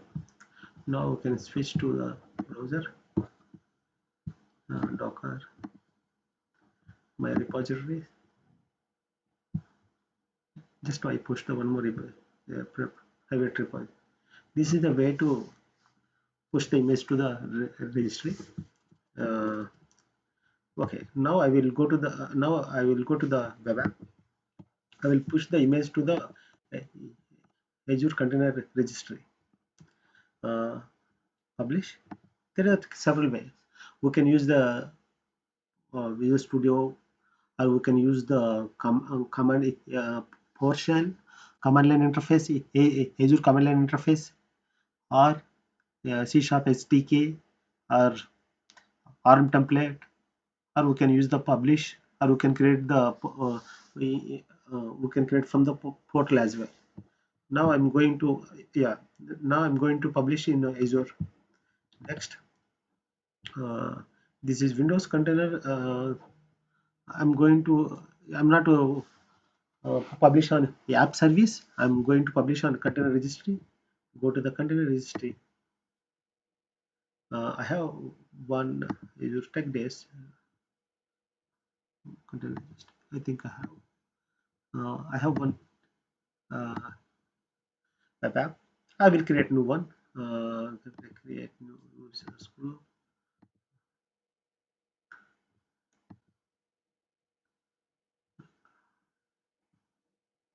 Create new Azure resource registry.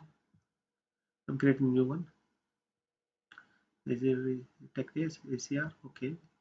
Resource group and I stay East US. I'm taking the basic. Yes. Okay. Create.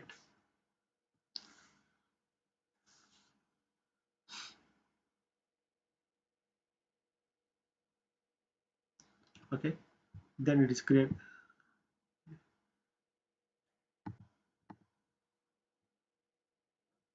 Then finish.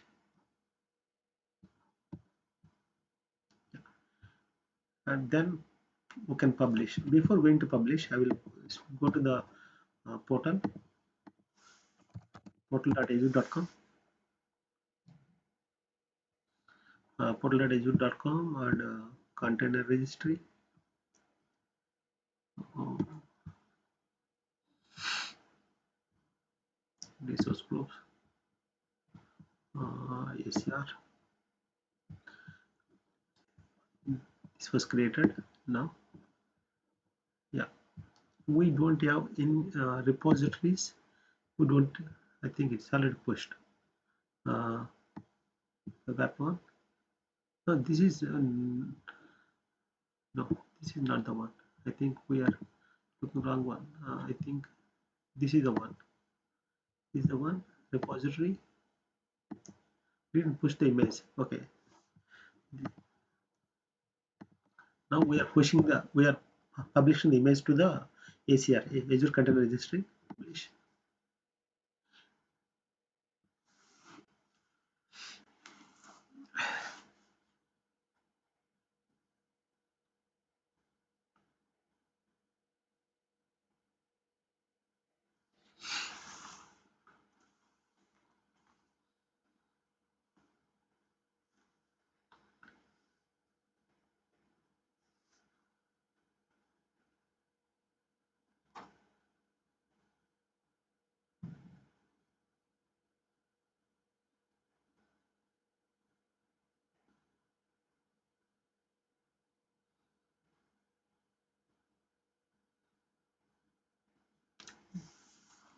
That will take some time.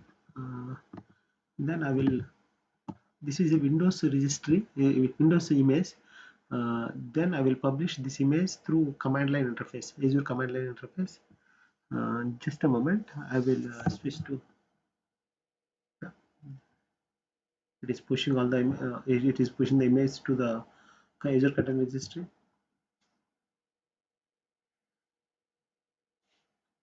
by using Docker CLI. Okay, done. Then go to the portal. Okay, above is there. Yeah, for this one, I will push the image to using command line interface. I'm switching to the uh, Windows container. Okay, I'll switch to the command prompt. Drop images. Images. There's an app. We have two apps. Images.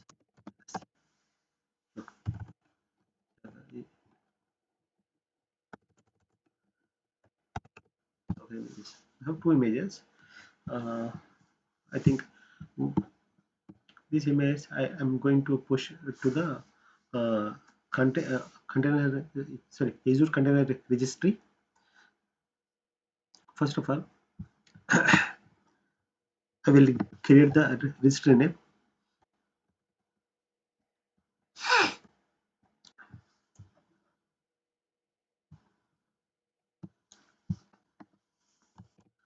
resource group.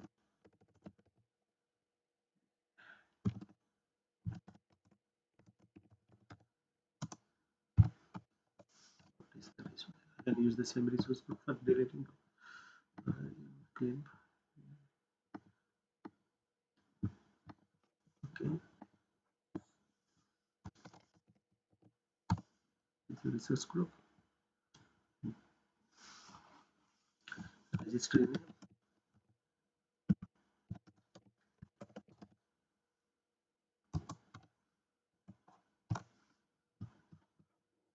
I'm going to create the new anyway. I'm going to create the new registry. I'm not using this one. Is yet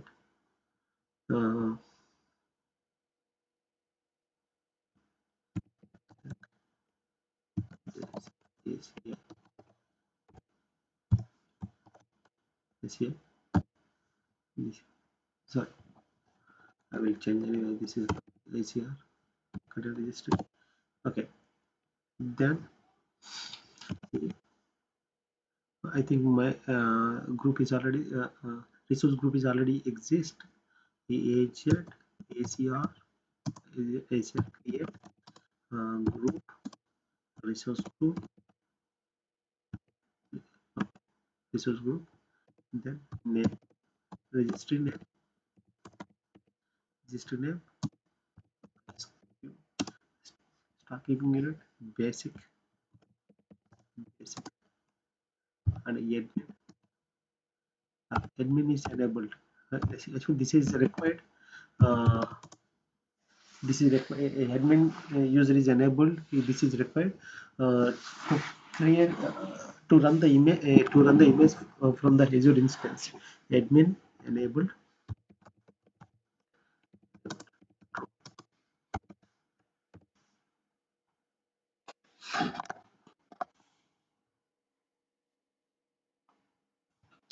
Following one. Yeah, there is a comma. There is a syntax. Okay.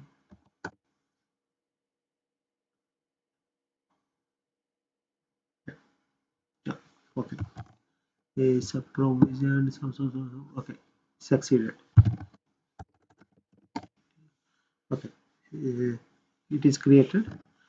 Go to the uh, resource group. Now, no. Yes.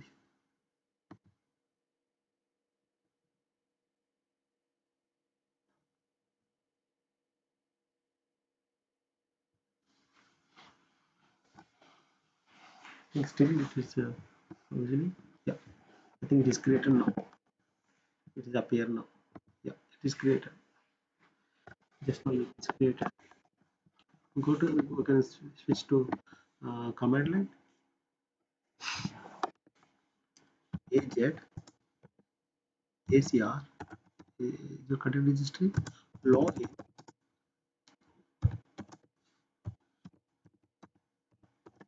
Registry.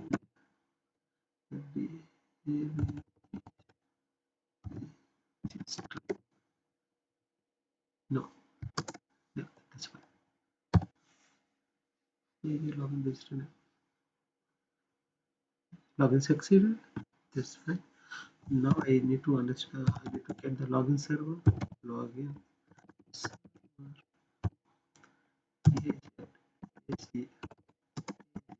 ACR.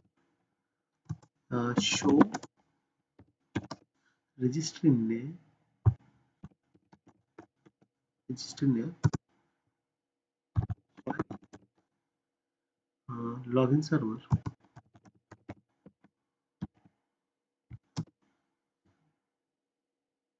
Login server. Output tabs. Value. Yeah. Login server. I think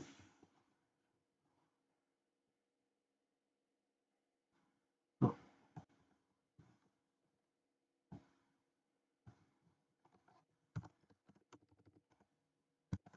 Login server.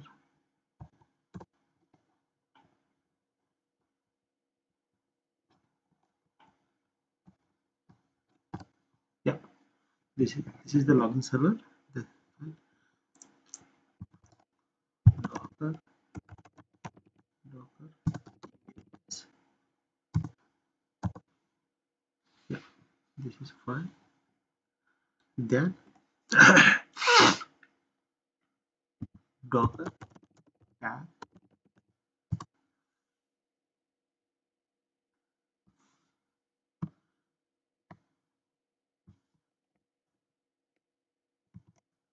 No, I will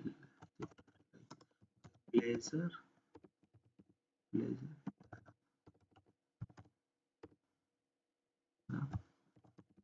the Blazor of the login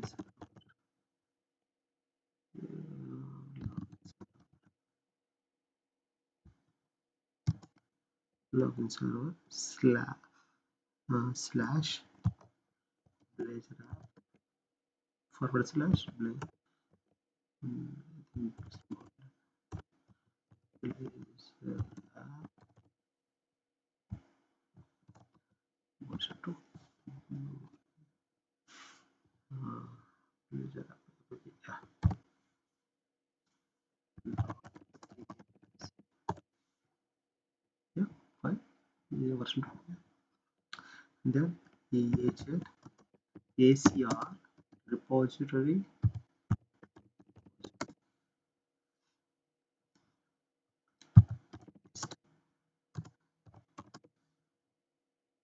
registry.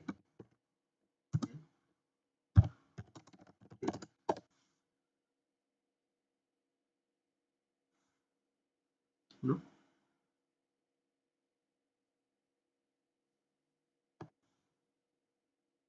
no. I think there is no image, right? That is the reason it is not showing anything. Now I need to push it from using Docker. Docker push login server. Login server. Okay. This is the one. I need to push it. Push it.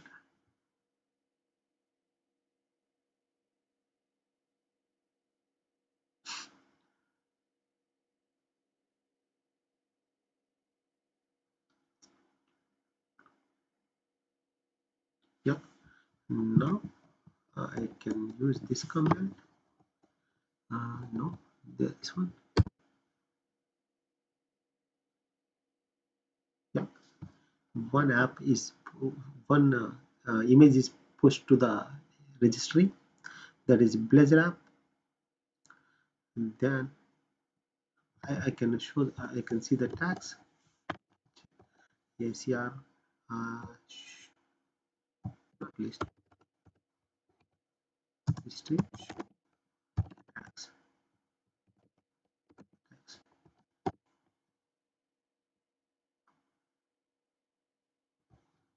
no oops, oops. Show tags ACR show tags register name. I think I need to use the repository.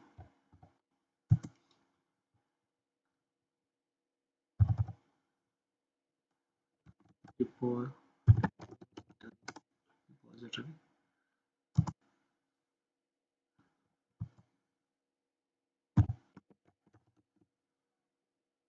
Blazor app.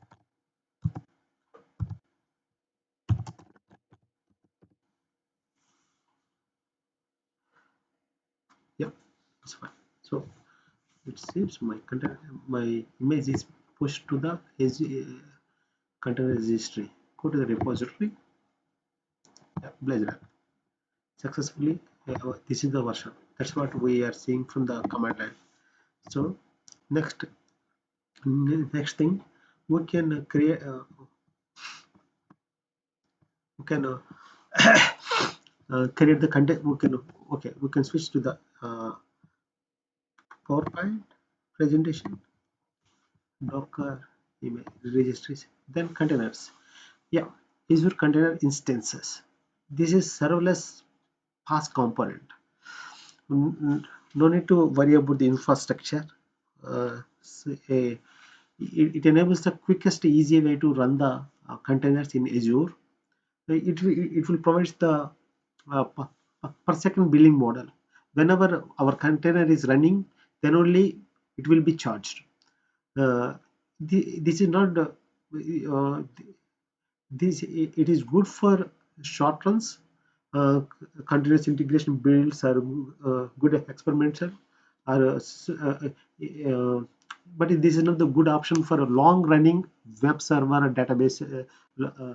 Databases always up and running. It's not a good option, uh, because it's a per second billing model. For a short running, it's a good option. Azure command interfaces, there are several ways to connect. It will provide the Azure CLI, PowerShell, C Sharp, SDK, ARM template. We can create and manage Azure container instances by using these APIs. It will support the public IP address, domain name prefix, expose ports, mount volumes. Azure, main advantage is we can mount the volume from Azure file share, secrets, and even Git repository also we can mount. It will, CPU by default it will give the one CPU 1.5 GB memory. Support both Windows and Linux containers, but Linux containers are much faster than Windows containers. Default container, if you didn't specify the OS, container OS, it is a Linux container. We can configure the environment variables, access the logs, and yeah. One more feature is container groups. Actually, container group is mandatory. Actually, we need to, if you create the container groups, if you number of instance one or more containers created, it will use the same server or same physical resources uh, be, uh, between the containers, defined in the same container group. That is the advantage with the container groups. Let us go back to the demo. uh, um, I will switch to the this one. Okay, now I will create the I will do one thing. I will show one app from the web, from portal. I will create the container instance, Azure instance, container instance. I already created Linux instance. Now I'm going to Windows container instance. I'm going to create new container instance.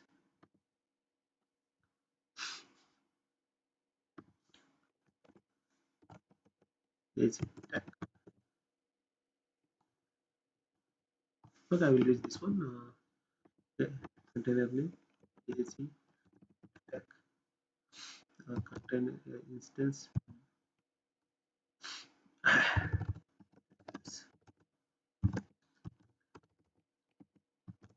Container instance. Is to yes. Okay. Quick start image. I am using Azure Container Registry. We can use the Docker hub. We can use the Docker hub or quick start images. Or any other registry also.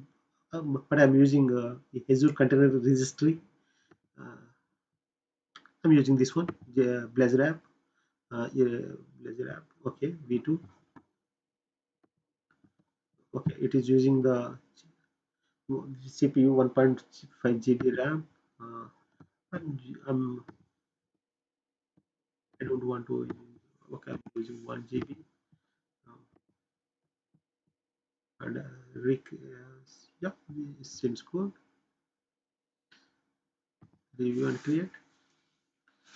Okay, collection pass. Create.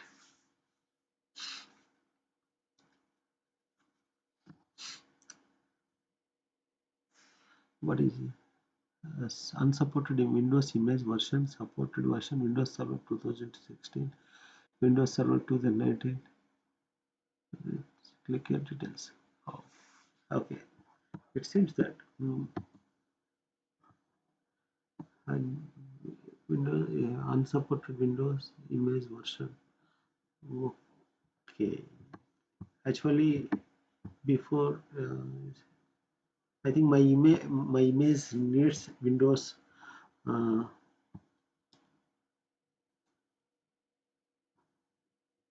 2019. It is not supporting by this one. My container registry. So I will go to the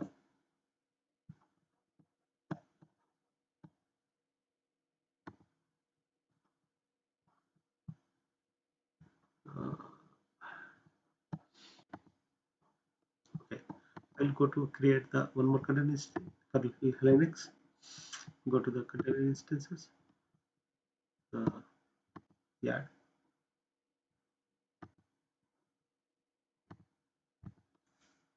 Yes, okay.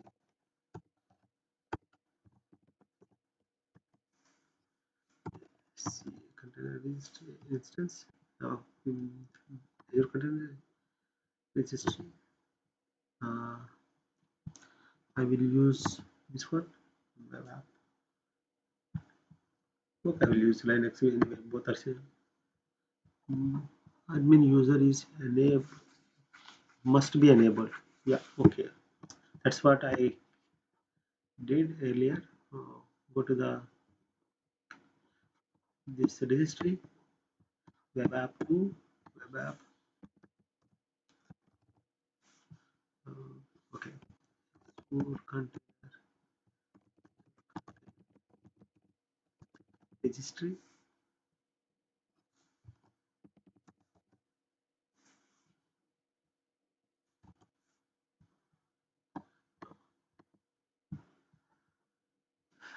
I think this one.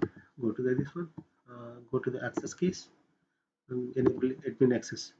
Okay. This is fine. It's successfully enabled. Then it's good. We are good.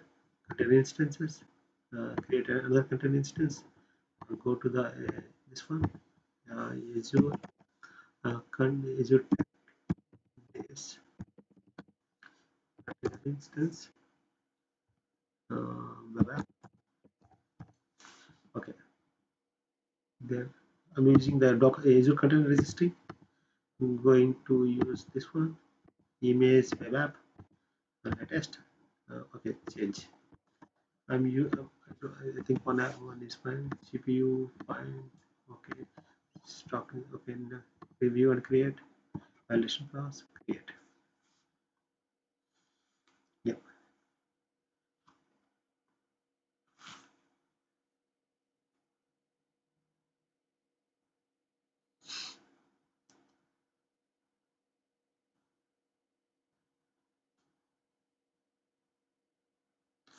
It is a spin. It is going to create. It is deploying. Okay.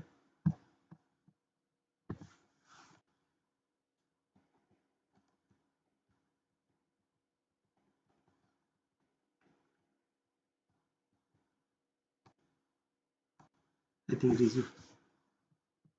Okay. Go to the resource. Yeah. Containers. Running. Okay. For you.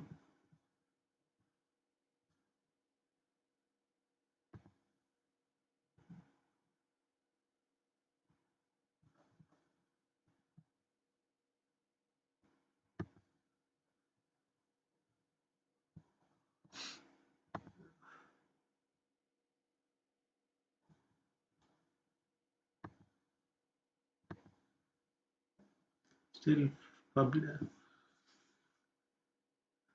It is not created. Fully qualified domain is not created yet.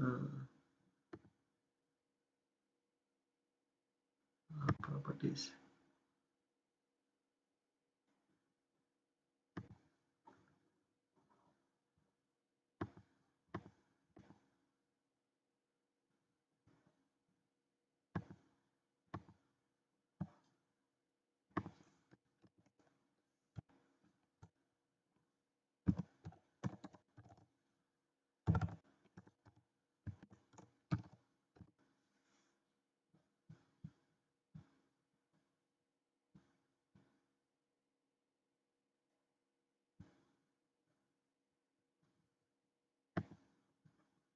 I don't know why it is not created. Fully qualified domain is not created.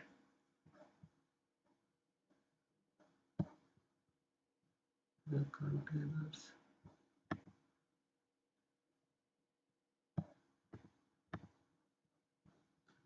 It's running.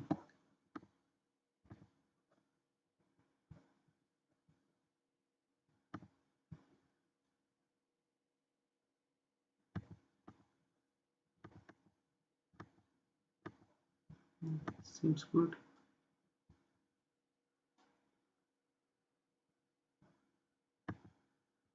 Stop.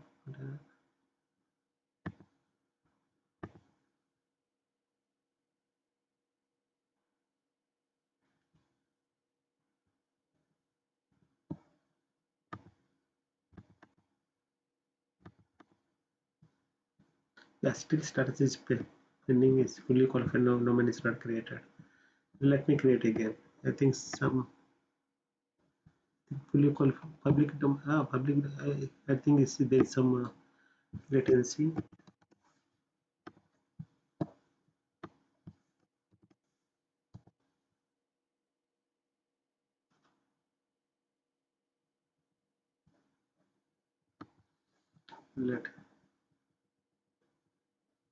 Let me create another one.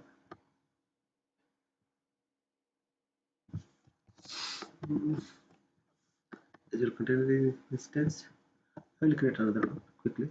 By generally it won't create won't give problem. Azure containers.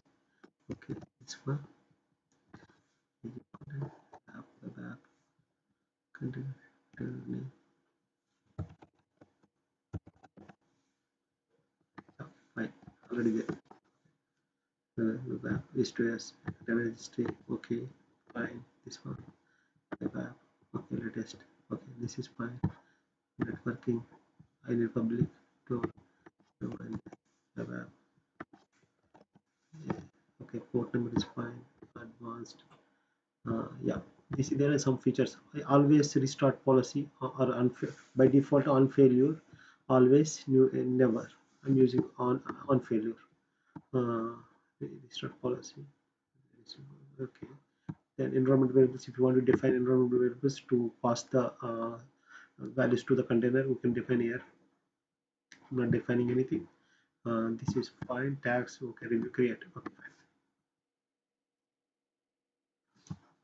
Okay, this is the image we are going to log in image. Okay, fine, create.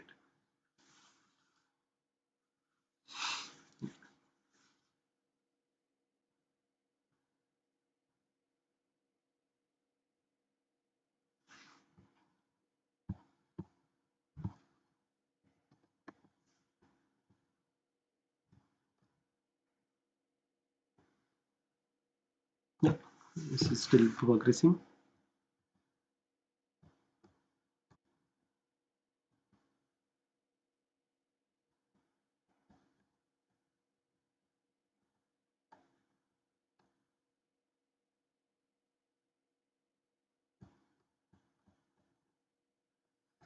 Yeah,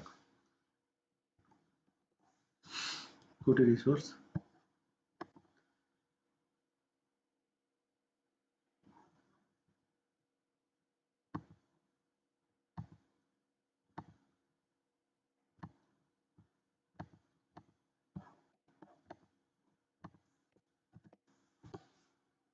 Yeah, up and running. uh, I think for previous container register I forgot to create the fully qualified domain. Now I created, now up and running my container register, so it's fine. So uh, I, uh, whenever this application is running, this container is running, then only it will be charged. Otherwise, it is not charged. Uh, Go to this one. I'm just going to stop this one. Uh, yeah, fine.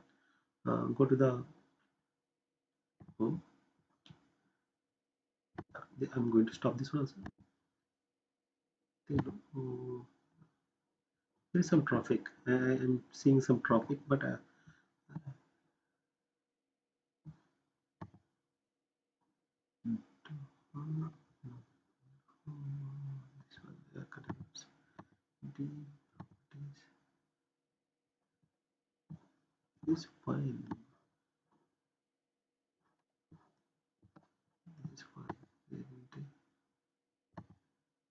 Generally they will not.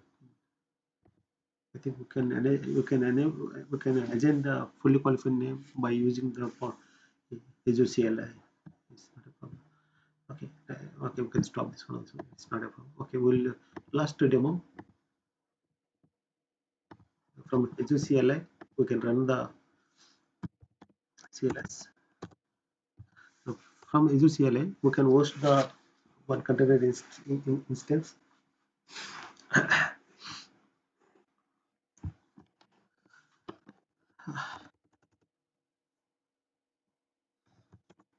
Registry. Yeah, fine. Registry name is fine. Okay. Now, AZ, ACR, login,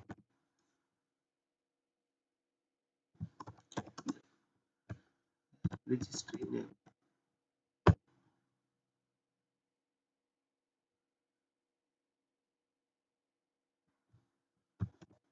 logins, AZ, ACR, show, registry, name, file, login server.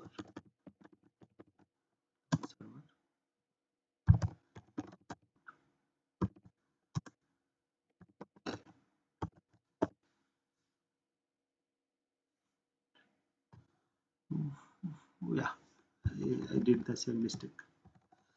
Login server. No.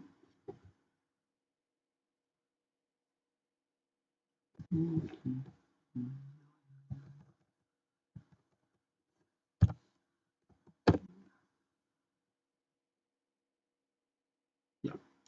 Now, login,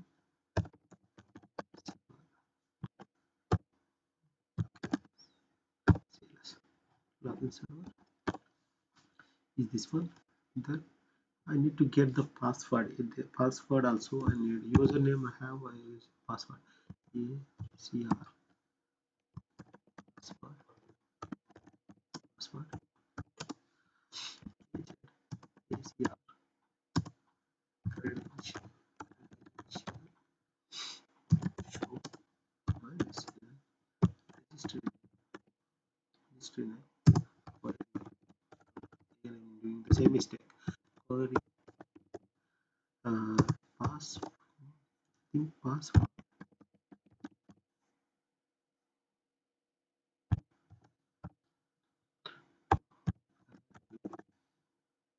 Creation.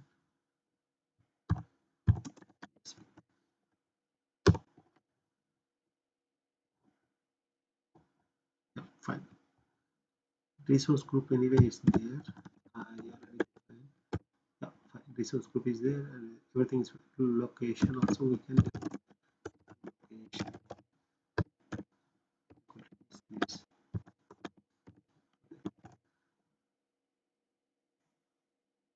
I think that is okay. Let's see. This is wrong. Editing queue options.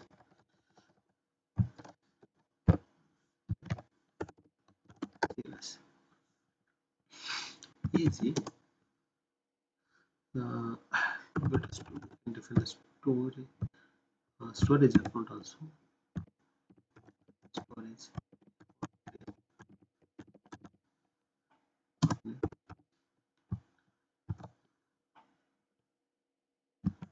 Agent. ACI. Share. Share 10, 23, 20, 20, 25, 10, 25. Okay. I create this two. I define all the variables. Then I will create the storage account. Storage account. Hmm. Storage account. Group. Resource group. Resource group. Then next line. storage, storage, no, not static. Storage account name. Then next line. Started keeping it. Start keeping in it. Standard LRS.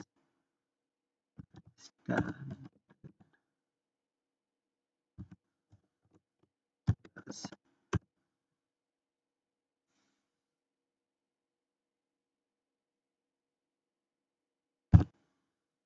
Right.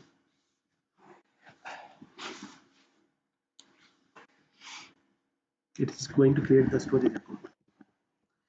Basically, I'm going to map the file share with Azure Container Registry. Yeah, it is going to create. It is created, provisioned successfully. Okay, yes. Yeah. Then I need the. Then I want to get the storage string. Storage connection string.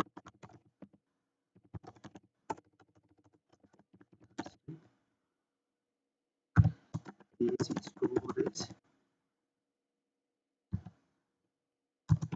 account show connection connection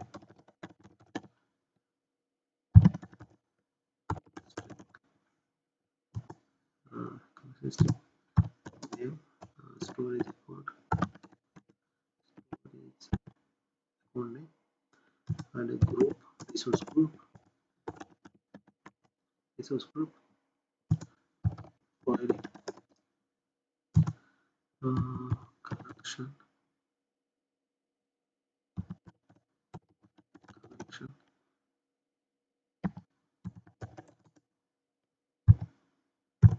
yes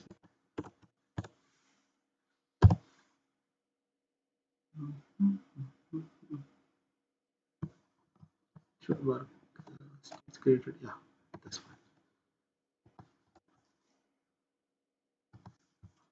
then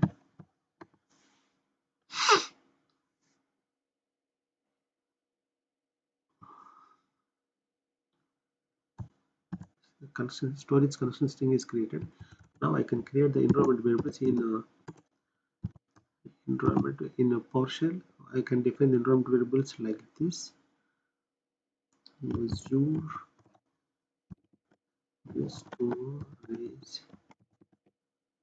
storage connection yeah connection string storage connection string. I define the Azure storage connection string share name. I will define the Azure share name ACI Azure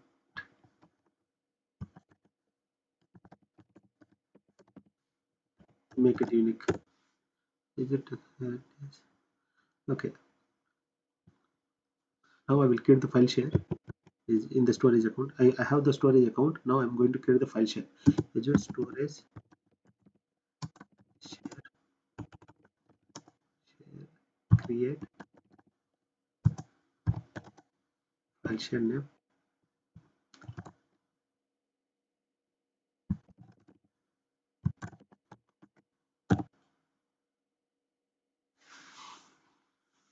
Ah,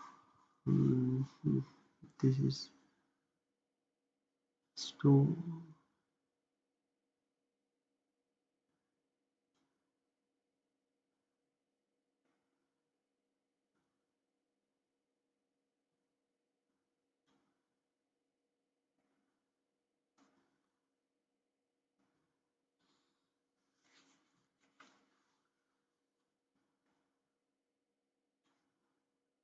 Yeah,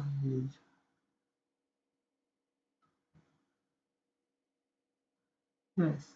Connection is already there. So shell script requires a reporting. I already fine. Mm, mm.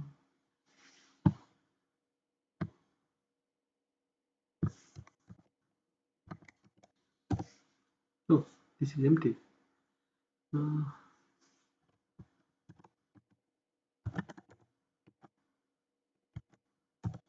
this is empty.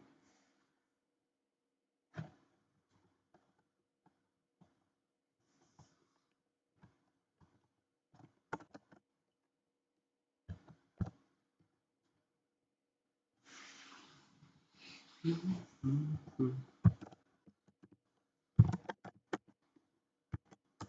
Yeah, no, it will work.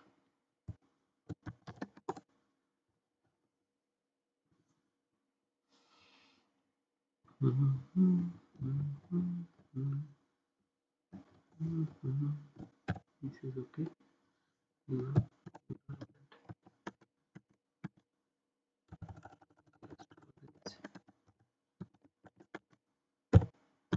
work.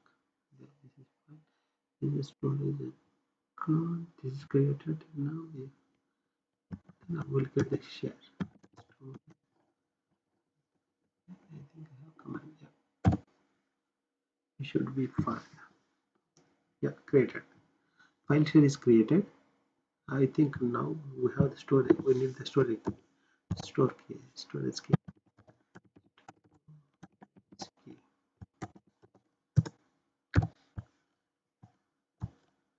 Dollar. Is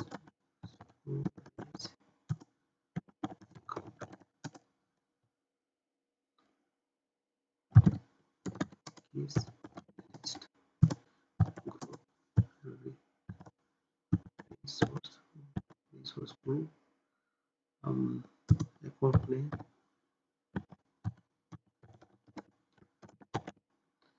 account name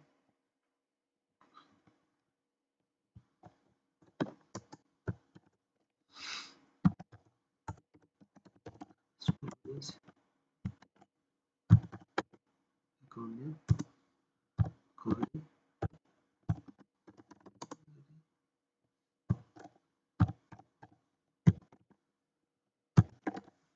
value output key.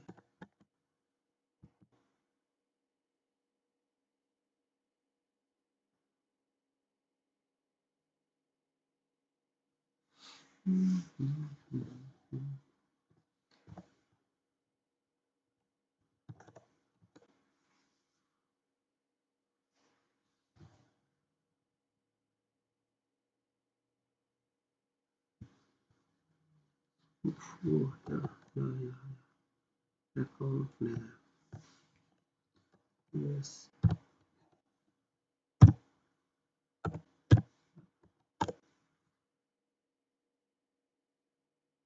Yeah,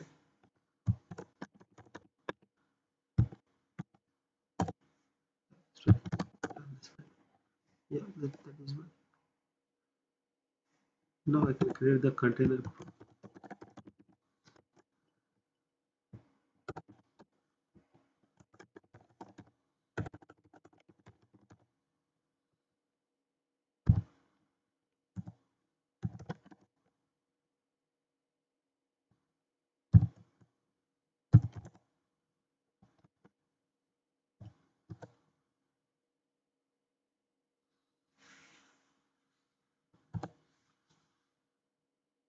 No,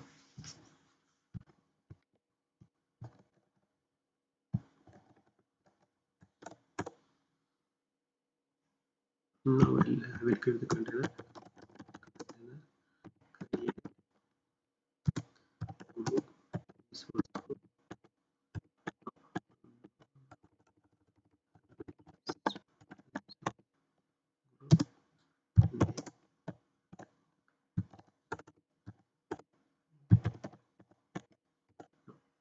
container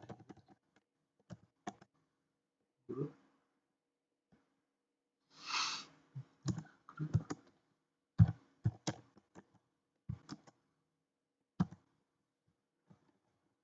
image ACI ACR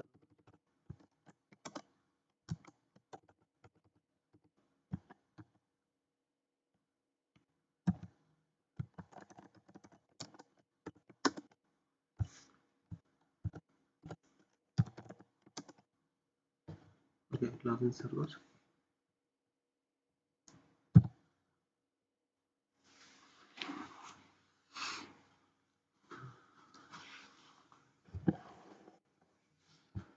I think login server. I will go to the container registry and see the what is the image name. Container registry. Go to the container registry. Azure container registry. Azure container registry repositories. No, not Blazor app. Container registry. This is the one. This is the one. Go to the registry. Registry repositories. Web app. Web app. Go to the web app.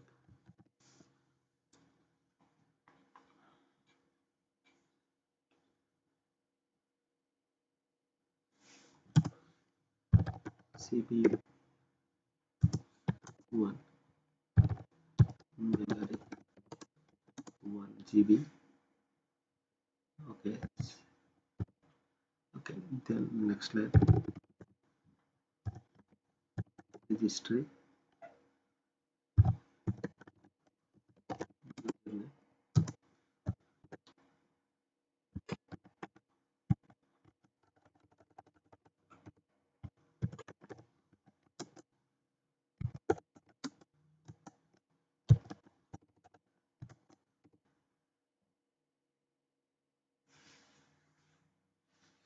I think I don't have username. This is the username. Go to the key access key. I think this is the username. I think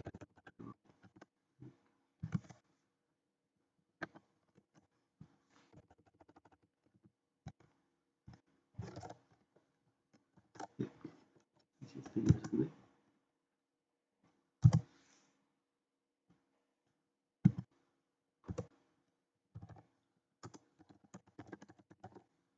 Register password.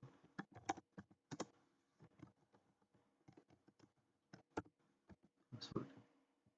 I think I have ACR password.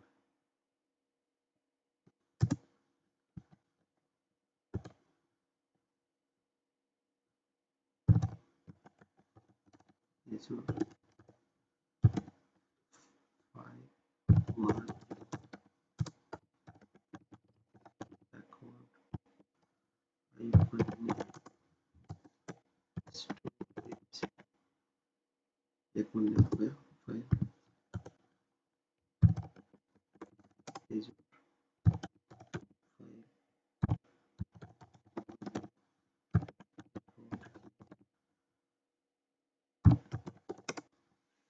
account.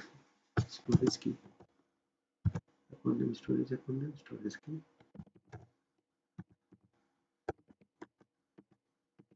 Yeah, storage key. Then next Azure 5 volume share name.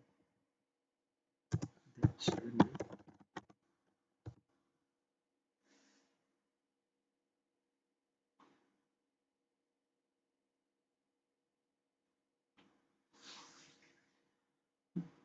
User container register password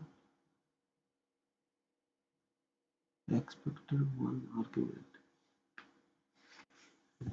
So there you see. No, I think it's okay. I think I will create.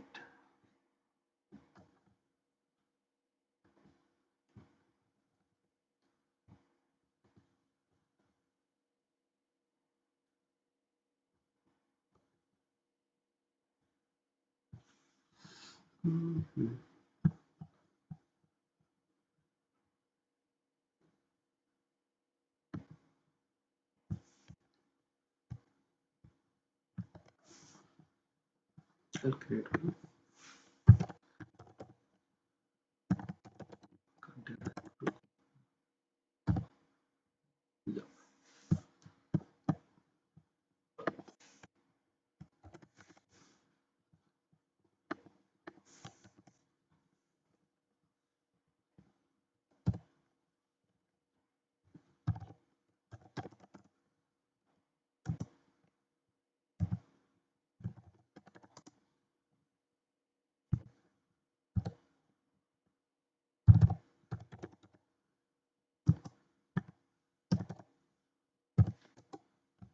268. Next one. Okay.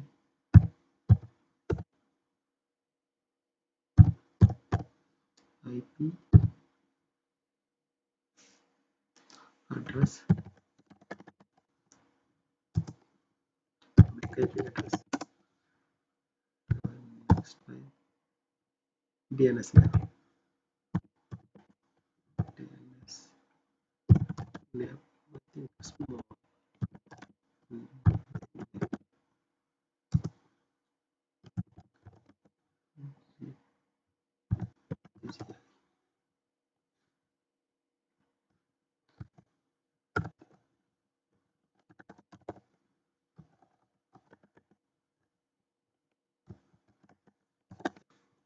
Make it unique.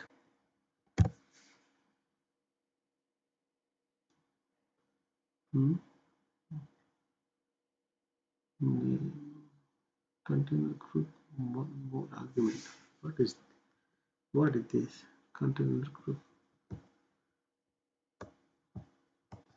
Yeah, maybe I'm using wrong parameters.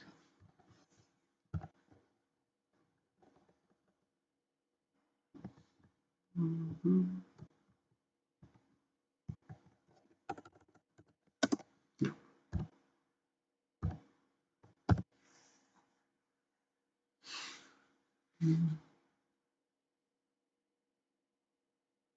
Unrecognized argument.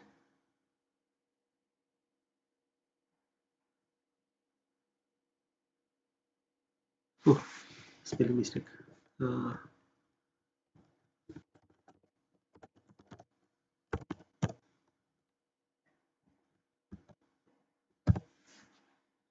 yeah,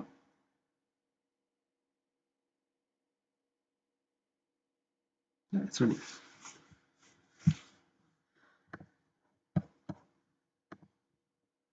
It's running. Let's see. This is the last demo for, for today's session.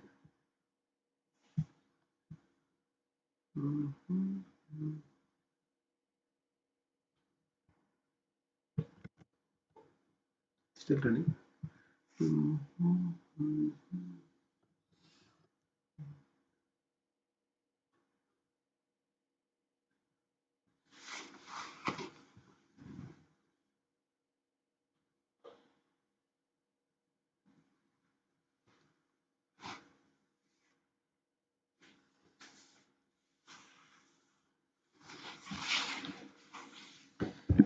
Let us play.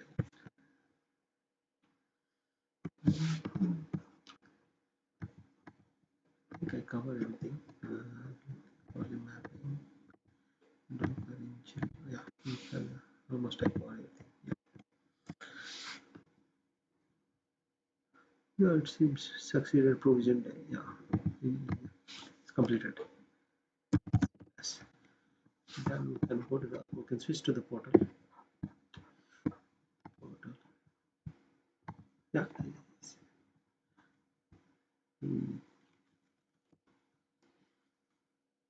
Container instances. Yeah, one created.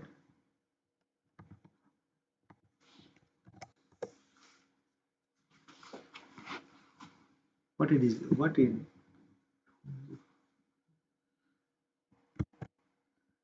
What this command did? I take the one image from the Docker and Docker up. I think this image doesn't exist in container registry.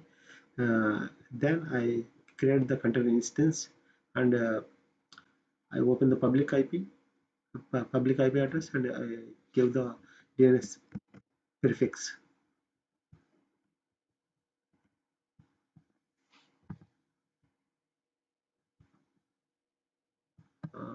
Go to the containers. It's running. Okay. Back to log. See the logs.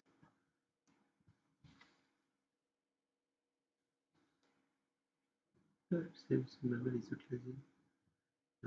Seems a lot.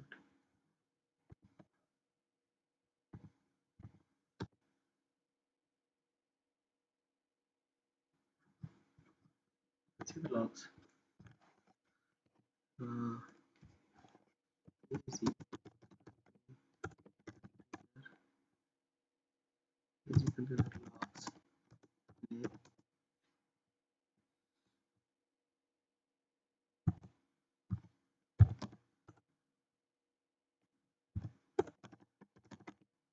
container group, resource group,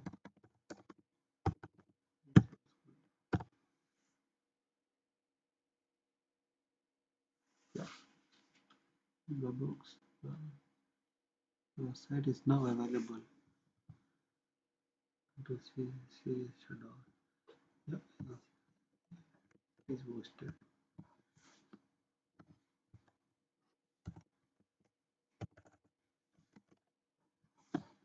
Log seems good. Uh, so that is now available on so and so port.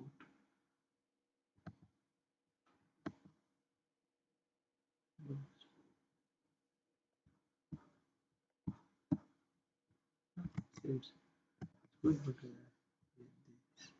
this app is not up.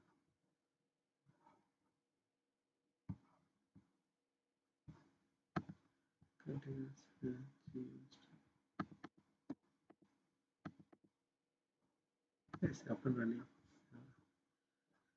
Created container started area. It's pulled and created extra. Yeah, it is utilizing the CPU. Yeah, there is some delay. Yeah. Is that's it from my side. Is there any questions? Thank you for joining. See you next week.